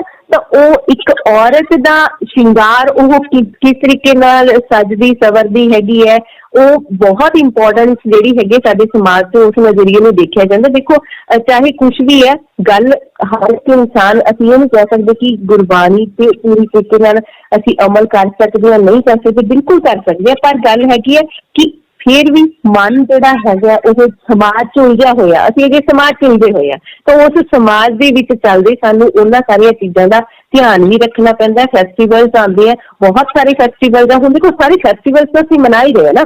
ਕਈ ਵਾਰੀ ਆਉਣ ਵਾਲੇ ਸਮੇਂ ਚ ਜੀ ਕਈ ਵਾਰੀ ਫੈਸਟੀਵਲ ਦਾ ਰੂੜੀਵਾਦੀ ਸੋਚ ਚੋਂ ਨਿਕਲ ਜਾਂਦੇ। ਮੈਂ ਉਹੀ ਗੱਲ ਕਰ ਰਿਹਾ ਸੀ, ਤੁਸੀਂ ਗੱਲ ਕੀਤੀ ਹੈ ਨਾ ਵਿਸ਼ਵਾਸ ਦੀ, ਵਿਸ਼ਵਾਸ ਹੈ ਪਰ ਔਰਤ ਨੂੰ ਹੀ, ਮੈਂ ਉਹੀ ਗੱਲ ਕਰ ਰਿਹਾ, ਬਾਰ-ਬਾਰ ਉਹੀ ਗੱਲ ਕਹਿ ਰਿਹਾ ਵੀ ਔਰਤ ਨੂੰ ਹੀ ਕਿਉਂ ਕਿਹਾ ਜਾਂਦਾ। ਅਗਰ ਮੇਰੀ ਨੋਟਿਸ ਤੇ ਤਾਂ ਵੈਸੇ ਬਹੁਤ ਸਾਰੇ ਕਪਲਸ ਏਦਾਂ ਦੇ ਹੈਗੇ ਆ ਕਿ ਜਿਹੜੇ ਹੈਗੇ ਮਰਦ ਵੀ ਵਰਤ ਰੱਖ ਰਹੇ ਆ, ਨੋ ਡਾਊਟ। ਅੱਜ ਪੜ੍ਹੇ ਲਿਖੇ ਬਹੁਤ ਸਾਰੇ ਏਦਾਂ ਦੇ ਮਰਦ ਸਾਨੂੰ ਮਿਲ ਜਾਣਗੇ। ਹਜੇ ਤੱਕ ਹੋ ਸਕਦਾ ਸਾਡੇ ਨਾਲ ਕੋਈ ਫੇਸਬੁੱਕ ਤੇ ਏਦਾਂ ਦਾ ਕੋਈ ਪਰਸਨ ਨਹੀਂ ਜੁੜਿਆ ਜਿਹੜੇ ਕਿਸੇ ਮਰਦ ਨੇ ਵਰਤ ਰੱਖਿਆ ਹੋਵੇ। ਇਹ ਸਾਡੀ ਇੱਥੋਂ ਕਹਿ ਲਈਏ ਕਿ ਹਜੇ ਤੱਕ ਇਹ ਜੋ ਕਾਲਰ ਸਾਨੂੰ ਨਹੀਂ ਮਿਲਿਆ, ਪਰ ਮੇਰੇ ਨੋਟਿਸ ਦੇ ਵਿੱਚ ਜੇ ਮੈਂ ਕਹਾਂ ਸਾਡੇ ਆਂਢ ਗੁਆਂਢ ਦੀ ਗੱਲ ਕਰਾਂ, ਰਿਸ਼ਤੇਦਾਰਾਂ ਦੀ ਗੱਲ ਕਰਾਂ, ਤਾਂ ਬਹੁਤ ਸਾਰੇ ਲੋਕੀ ਸਾਨੂੰ ਇਹੋ ਜਿਹੇ ਮਿਲਦੇ ਕਿ ਕਪਲਸ ਦੇ ਵਿੱਚ ਮੇਲ ਜੋ ਪਰਸਨ ਹੈਗੇ ਆ ਉਹ ਵੀ ਵਰਤ ਰੱਖਦੇ ਹੈਗੇ ਆ ਕਿਉਂਕਿ ਇੱਕ ਦੇ ਨਾਲ ਜਿਹੜੇ ਜੁੜੇ ਹੋਏ ਆ, ਹੈ ਨਾ। ਜਦੋਂ ਕੋਈ ਜ਼ਿੰਦਗੀ ਦਾ ਇੱਕ ਮਿੰਟ ਮੈਂ ਉਹੀ ਗੱਲ ਕਹਿ ਰਿਹਾ, ਤੁਸੀਂ ਕਹਿ ਰਹੇ ਕੋਈ ਕਾਲਰ ਨਹੀਂ ਮਿਲਿਆ। ਜਦੋਂ ਕੋਈ ਚੀਜ਼ ਕਿਸੇ ਕਰਮਕਾਂਡ ਚ ਉਪਜਦੀ ਹੈ ਨਾ ਤੇ ਉਹਨੂੰ ਛੇਤੀ ਅਡਾਪਟ ਕਰ ਲੈਂਦੇ ਆ ਲੋਕ। ਹੁਣ ਦੇਖੀਏ ਤਾਂ ਗੁਰੂ ਨਾਨਕ ਸਾਹਿਬ ਖੁਦ ਕਹਿ ਰਹੇ ਨੇ, ਕਹਿੰਦੇ ਜਿਹੜਾ ਮੈਂ ਸ਼ਬਦ ਪਿੱਛੇ ਬੋਲਿਆ ਸੀ, ਭਾਓ ਭੋਜਨ ਨਾਨਕਾ ਬਿਰਲਾ ਤਾਂ ਕੋਈ ਕੋਈ, ਉਹਦੇ ਚ ਲਾਸਟ ਤੇ ਕਹਿ ਤਾਂ ਦਿੱਤਾ ਕਿ ਬਿਰਲਾ ਕੋਈ ਕੋਈ, ਇਹ ਤਾਂ ਕੋਈ ਬਿਰਲਾ ਹੀ ਮਿਲਦਾ ਹੈ ਜਿਹੜਾ ਕੋਈ ਗੱਲ ਨੂੰ ਸਮਝ ਲੈਂਦਾ। ਤੇ ਮੈਂ ਉਹੀ ਤੇ ਗੱਲ ਕਰ ਰਿਹਾ ਸੀ। ਤੇ ਵੀਰ ਜੀ ਮੈਂ ਇੱਥੇ ਇੱਕ ਗੱਲ ਜ਼ਰੂਰ ਕਹਿਣੀ ਚਾਹਾਂਗਾ, ਸਾਰੇ ਸਰੋਤੇ ਆਪਣੇ ਨਾਲ ਜੁੜੇ ਹੋਏ ਨੇ, ਤੁਸੀਂ ਜਿਹੜੀ ਭਗਤ ਧੰਨੇ ਵਾਲੀ ਗੱਲ ਕੀਤੀ ਹੈ ਨਾ, ਜੀ ਜੀ ਬਿਲਕੁਲ ਗੁਰਬਾਣੀ ਇਸ ਦੀ ਪ੍ਰੋੜਤਾ ਨਹੀਂ ਕਰਦੀ, ਕਿਉਂਕਿ ਗੁਰਬਾਣੀ ਦੇ ਵਿੱਚ ਇਹਦਾ ਗੁਰਬਾਣੀ ਕਹਿੰਦੀ ਹੈ, ਕਹਿੰਦੇ ਪਾਖਾਨ ਗੱਡ ਕੇ ਮੂਰਤ ਕੀਨੀ ਦੇ ਕੇ ਛਾਤੀ ਪਾਓ। ਠੀਕ ਹੈ, ਪਾਖਾਨ ਗੱਡ ਕੇ ਮੂਰਤ ਕੀਨੀ, ਕਹਿੰਦੇ ਜਿਹੜਾ ਮੂਰਤੀਕਾਰ ਹੈ ਉਹਨੇ ਨਾ ਪੈਰ ਰੱਖਿਆ ਪੱਥਰ ਦੇ ਉੱਤੇ, ਉਸ ਤੋਂ ਬਾਅਦ ਮੂਰਤੀ ਨੂੰ ਤਰਾਸ਼ਣਾ ਸ਼ੁਰੂ ਕੀਤਾ, ਦੇ ਕੇ ਛਾਤੀ ਪਾਓ, ਜੇ ਇਹ ਮੂਰਤ ਸੱਚੀ ਹੈ ਤਾਂ ਗੜਨਹਾਰੇ ਕੋ ਖਾਓ। ਫਿਰ ਜਦੋਂ ਇਹ ਮੂਰਤੀ ਉਹੀ ਉਹਦੀ ਤਰਾਸ਼ੀ ਹੋਈ ਮੰਦਿਰ ਚ ਪਹੁੰਚਦੀ ਹੈ ਜਾਂ ਕਿਤੇ ਲੱਗਦੀ ਹੈ, ਫਿਰ ਉਸੇ ਨੂੰ ਮੱਥਾ ਟੇਕਣਾ ਸ਼ੁਰੂ ਕਰ ਦਿੰਦੇ ਨੇ ਲੋਕ, ਉਸੇ ਨੂੰ ਰੱਬ ਮੰਨਣਾ ਸ਼ੁਰੂ ਕਰ ਦਿੰਦੇ ਨੇ ਉਸੇ ਨੂੰ। ਠੀਕ ਹੈ, ਪਰ ਗੁਰਬਾਣੀ ਕਹਿੰਦੀ ਜੇ ਮੂਰਤ ਸੱਚੀ ਹੈ ਨਾ, ਜਿਹਦੇ ਅੱਗੇ ਤੁਸੀਂ ਇਹਨੂੰ ਰੱਬ ਮੰਨ ਲਿਆ ਹੈ, ਤੇ ਫਿਰ ਇਹ ਜੇ ਮੂਰਤ ਸੱਚੀ ਹੈ ਤਾਂ ਗੜਨਹਾਰੇ ਕੋ ਖਾਓ। ਫਿਰ ਜਿਹਨੇ ਘੜੀ ਹੈ ਪਹਿਲਾਂ ਉਹਨੂੰ ਖਾਣਾ ਚਾਹੀਦਾ ਨਾ, ਕਿਉਂਕਿ ਉਹਦਾ ਪੈਰ ਰੱਖਿਆ ਸੀ। ਤੇ ਬਾਕੀ ਗੱਲ ਮੈਂ ਕਹਿ ਦਿਆਂ, ਭਗਤ ਧੰਨਾ ਜੀ ਖੁਦ ਗੁਰਬਾਣੀ ਦੇ ਵਿੱਚ ਲਿਖਦੇ ਨੇ, ਇਹ ਕਹਿੰਦੇ ਇੱਕੇ ਪਾਥਰ ਕੀਜੇ ਪਾਓ, ਦੂਜੇ ਪਾਥਰ ਧਰੀਏ ਪਾਓ, ਵੀ ਇੱਕ ਪੱਥਰ ਨਾਲ ਤਾਂ ਅਸੀਂ ਪ੍ਰੇਮ ਕਰੀ ਜਾਂਦੇ ਹਾਂ। ਭਗਤ ਧੰਨਾ ਜੀ ਦਾ ਸ਼ਬਦ ਇਹ, ਠੀਕ ਹੈ, ਪੰਨਾ ਨੰਬਰ ਆਪਣਾ 525 ਦੇ ਉੱਤੇ 525 ਆਪਣੇ ਕੋਲੇ ਟਾਈਮ ਬਹੁਤ ਥੋੜਾ ਰਹਿ ਗਿਆ। ਇੱਕ ਗੱਲ ਕਹਿ ਦੇਣਾ ਤੁਹਾਨੂੰ, ਜੇ ਭਗਤ ਧੰਨਾ ਜੀ ਕਹਿੰਦੇ ਨੇ ਇੱਕ ਹੈ ਪਾਥਰ ਕੀਜੇ ਪਾਓ, ਦੂਜੇ ਪਾਥਰ ਧਰੀਏ ਪਾਓ, ਜੇ ਉਹ ਦਿਓ ਤਾਂ ਉਹ ਵੀ ਦੇਵਾ, ਕਹੇ ਨਾਮ ਦਿਓ ਹਰ ਕੀ ਸੇਵਾ। ਭਗਤ ਨਾਮਦੇਵ ਜੀ ਇਹ ਗੱਲ ਕਹਿ ਰਹੇ ਨੇ, ਕਹਿੰਦੇ ਜੇ ਇੱਕ ਪੱਥਰ ਨੂੰ ਅਸੀਂ ਪਿਆਰ ਕਰਦੇ ਹਾਂ ਤੇ ਦੂਜੇ ਤੇ ਪੈਰ ਧਰਦੇ ਹਾਂ। ਪਿਆਰ ਕਿਵੇਂ ਕਰਦੇ ਹਾਂ? ਕਿਉਂਕਿ ਇੱਕ ਪੱਥਰ ਮੂਰਤੀ ਬਣ ਗਈ ਤੇ ਦੂਜੇ ਤੇ ਅਸੀਂ ਪੈਰ ਧਰ ਲੈਂਦੇ ਹਾਂ। ਕਹਿੰਦੇ ਜੇ ਉਹ ਦੇਵਤਾ ਤਾਂ ਫਿਰ ਉਹ ਵੀ ਪੱਥਰ ਦੇਵਤਾ ਹੈ। ਸੋ ਬਾਣੀ ਕਿਸੇ ਵੀ ਪੱਥਰ ਵਾਲੀ ਗੱਲ ਦੀ ਪ੍ਰੋੜਤਾ ਨਹੀਂ ਕਰਦੀ। ਸਾਖੀਆਂ ਦੇ ਵਿੱਚ ਬਹੁਤ ਸਾਰੀ ਮਿਲਾਵਟ ਹੈ। ਇਹ ਸਾਡੀ ਡਿਊਟੀ ਹੈ ਕਿ ਅਸੀਂ ਗੁਰਬਾਣੀ ਨੂੰ ਪੜ੍ਹੀਏ ਤੇ ਰਲ ਗੱਡ ਹੋਈਆਂ ਸਾਖੀਆਂ ਨੂੰ ਇੱਥੋਂ ਕੱਢੀਏ। ਇਹ ਸਾਡੀ ਡਿਊਟੀ ਹੈ ਜੀ। ਤੁਹਾਡਾ ਬਹੁਤ ਧੰਨਵਾਦ ਜੀ। ਇਸ ਦੇ ਨਾਲ ਹੀ ਆਪਾਂ ਅੱਗੇ ਵੀ ਗੱਲਬਾਤ ਕਰਦੇ ਰਹਿਣਾ ਹੈ। ਇੱਕ ਗੀਤ ਦੀ ਫਰਮਾਇਸ਼ ਆਈ ਸੀ, ਸਾਡੇ ਕੋਲ ਸਮਾਂ ਬਹੁਤ ਥੋੜਾ ਰਹਿ ਗਿਆ ਹੈ ਸੋ ਗੱਲਬਾਤ ਚੱਲ ਰਹੀ ਹੈ ਮਨਦੀਪ ਮਸੌਣ ਜੀ ਦੇ ਨਾਲ ਔਰ ਗੁਰਲਾਲ ਜੀ ਦੇ ਨਾਲ। ਆਖਿਰ ਦੇ ਵਿੱਚ ਸਾਡੇ ਦਰਸ਼ਕਾਂ ਲਈ ਕੋਈ ਸੁਨੇਹਾ ਹੋਵੇ ਜੀ, ਔਰ ਨਾਲ ਦੀ ਨਾਲ ਤੁਹਾਡਾ ਬਹੁਤ ਬਹੁਤ ਧੰਨਵਾਦ ਹੈ ਜੀ ਸਾਨੂੰ ਸਮਾਂ ਦੇਣ ਦੇ ਵਾਸਤੇ। ਗੁਰਲਾਲ ਜੀ ਜੀ ਬਸ ਇੱਕ ਲਾਸਟ ਤੇ ਕੀ ਗੱਲ ਕਹਿਣੀ ਹੈ ਜੀ ਕਿ ਜੋ ਵੀ ਅਸੀਂ ਇਹ ਜੋ ਵਰਤ ਵਗੈਰਾ ਕਰਮਕਾਂਡ ਜੋ ਵੀ ਸਾਡੇ ਹੋ ਰਹੇ ਨੇ ਕਿਸੇ ਨਾ ਕਿਸੇ ਧਰਮ ਦੇ ਹੇਠ ਪ੍ਰਭਾਵ ਹੇਠ ਆ ਕੇ ਨੇ, ਤੇ ਇੱਕੋ ਹੀ ਗੱਲ ਕਹਿਣੀ ਹੈ ਕਿ ਜਿਹੜਾ ਧਰਮ ਹੈ ਉਹ ਅਸੀਂ ਬਾਰੀ ਕਰ ਰਹੇ ਹਾਂ ਜ਼ਿਆਦਾ, ਕਿਉਂਕਿ ਦੇਖਾ ਦੇਖੀ ਸਭ ਕਰੇ ਮਨੁੱਖ ਬੂਝ ਨਾ ਪਾਏ। ਇਹ ਦੇਖਾ ਦੇਖੀ ਕਰ ਰਹੇ ਹਾਂ, ਆਪਣੇ ਅੰਦਰ ਗੁਣ ਪੈਦਾ ਕਰਨੇ ਆ, ਕਿਉਂਕਿ ਗੁਰਬਾਣੀ ਨੇ ਇਹ ਕਿਹਾ ਹੈ ਕਿ ਇਹ ਸਰੀਰ ਸਭ ਧਰਮ ਹੈ ਜਿਸ ਅੰਦਰ ਸੱਚੇ ਕੀ ਵਿੱਚ ਜੋਤ। ਇਹ ਸਰੀਰ ਹੀ ਧਰਮ ਹੈ। ਅਸੀਂ ਆਪਣੇ ਸਰੀਰ ਦੇ ਵਿੱਚ ਗੁਣ ਪੈਦਾ ਕਰਨੇ ਸੀ, ਸਰੀਰ ਦੇ ਵਿੱਚ ਹੀ ਧਰਮ ਕਮਾਉਣਾ ਸੀ, ਆਪਣੇ ਆਪ ਦੇ ਵਿੱਚ ਧਰਮ ਕਮਾਉਣਾ ਸੀ, ਪਰ ਅਸੀਂ ਦਿਖਾਵੇ ਪਿੱਛੇ ਲੱਗ ਕੇ ਜੋ ਲੋਕ ਜਿਵੇਂ ਕਰਦੇ ਨੇ ਉਵੇਂ ਆਪਾਂ ਕਰੀ ਜਾ ਰਹੇ ਹਾਂ, ਜੋ ਕਿ ਇਹ ਮਨਮਤ ਹੈ, ਨਿਰੋਲ ਮਨਮਤ ਹੈ। ਸੋ ਗੁਰਬਾਣੀ ਸੰਦੇਸ਼ ਦਿੰਦੀ ਹੈ ਕਿ ਆਪਣੇ ਜੀਵਨ ਦੇ ਵਿੱਚ ਜੋ ਹੈ ਚੰਗੇ ਕਰਮ ਕਰੋ, ਆਪਣੇ ਜੀਵਨ ਦੇ ਵਿੱਚ ਚੰਗੇ ਗੁਣ ਪੈਦਾ ਕਰੋ। ਇਹੀ ਸਭ ਤੋਂ ਵੱਡਾ ਜਿਹੜਾ ਹੈ ਤੁਹਾਡਾ ਉਦੇਸ਼ ਹੋਣਾ ਚਾਹੀਦਾ ਹੈ। ਸਿੱਖੀ ਸਿੱਖਿਆ ਗੁਰ ਵਿਚਾਰ ਨਦਰੀ ਕਰਮ ਲੰਘਾਏ ਪਾਰ। ਧੰਨਵਾਦ ਜੀ, ਬਹੁਤ ਬਹੁਤ ਧੰਨਵਾਦ ਵਰਿੰਦਰ ਸਿੰਘ ਔਲਖ ਜੀ ਤੇ ਭੈਣ। ਵਰਿੰਦਰ ਦੇਖੋ, ਮੈਂ ਤਾਂ ਅਖੀਰ ਤੇ ਇਹ ਕਹਿਣਾ ਚਾਹੂੰਗੀ ਕਿ ਅਗਰ ਇੱਕ ਖੂਬਸੂਰਤ ਦਾ ਦਿਨ ਜਿਹੜਾ ਹੈਗਾ ਰਿਸ਼ਤਿਆਂ ਨੂੰ ਜੋੜ ਦਿੰਦਾ, ਪਿਆਰ ਤੇ ਮਿਠਾਸ ਭਰ ਦਿੰਦਾ, ਤਰੋ ਤਾਜ਼ਾ ਕਰ ਦਿੰਦਾ, ਸਾਰੇ ਸਾਲ ਦੀ ਜਿਹੜੀ ਹੈਗੀ ਹੈ ਇੱਕ ਰੰਗ ਦਾ ਜਿਹੜਾ ਹੈਗਾ ਸਾਨੂੰ ਫੇਰ ਤੋਂ ਤਾਜ਼ਗੀ ਨਵੀਂ ਮਿਲ ਜਾਂਦੀ ਹੈ, ਹਾਰ ਸ਼ਿੰਗਾਰ ਸਾਡੀਆਂ ਭੈਣਾਂ ਕਰ ਲੈਂਦੀਆਂ ਹੈਗੀਆਂ, ਤਾਂ ਇਹਦੇ ਵਿੱਚ ਕੋਈ ਬੁਰਾਈ ਵੀ ਨਹੀਂ ਹੈਗੀ। ਠੀਕ ਹੈ, ਅਸੀਂ ਇਸ ਨੂੰ ਕਿਸੇ ਇਹੋ ਜਿਹੇ ਨਜ਼ਰੀਏ ਨਾਲ ਨਾ ਦੇਖੀਏ ਕਿ ਗੁਰਬਾਣੀ ਕੀ ਕਹਿੰਦੀ ਹੈ, ਧਰਮ ਕੀ ਕਹਿੰਦਾ ਹੈ। ਮੈਂ ਤਾਂ ਇਹੀ ਕਹਿੰਦੀ ਕਿ ਇੱਕ ਔਰਤ ਦਾ ਪਿਆਰ ਤੇ ਵਿਸ਼ਵਾਸ ਹੈ ਆਪਣੇ ਪਤੀ ਦੇ ਲਈ। ਜੀ ਬਹੁਤ ਧੰਨਵਾਦ ਮਨਦੀਪ ਜੀ, ਔਰ ਬਹੁਤ ਧੰਨਵਾਦ ਜੀ ਗੁਰਲਾਲ ਜੀ, ਬਹੁਤ ਬਹੁਤ ਸ਼ੁਕਰੀਆ, ਬਹੁਤ ਬਹੁਤ ਸ਼ੁਕਰੀਆ ਜੀ।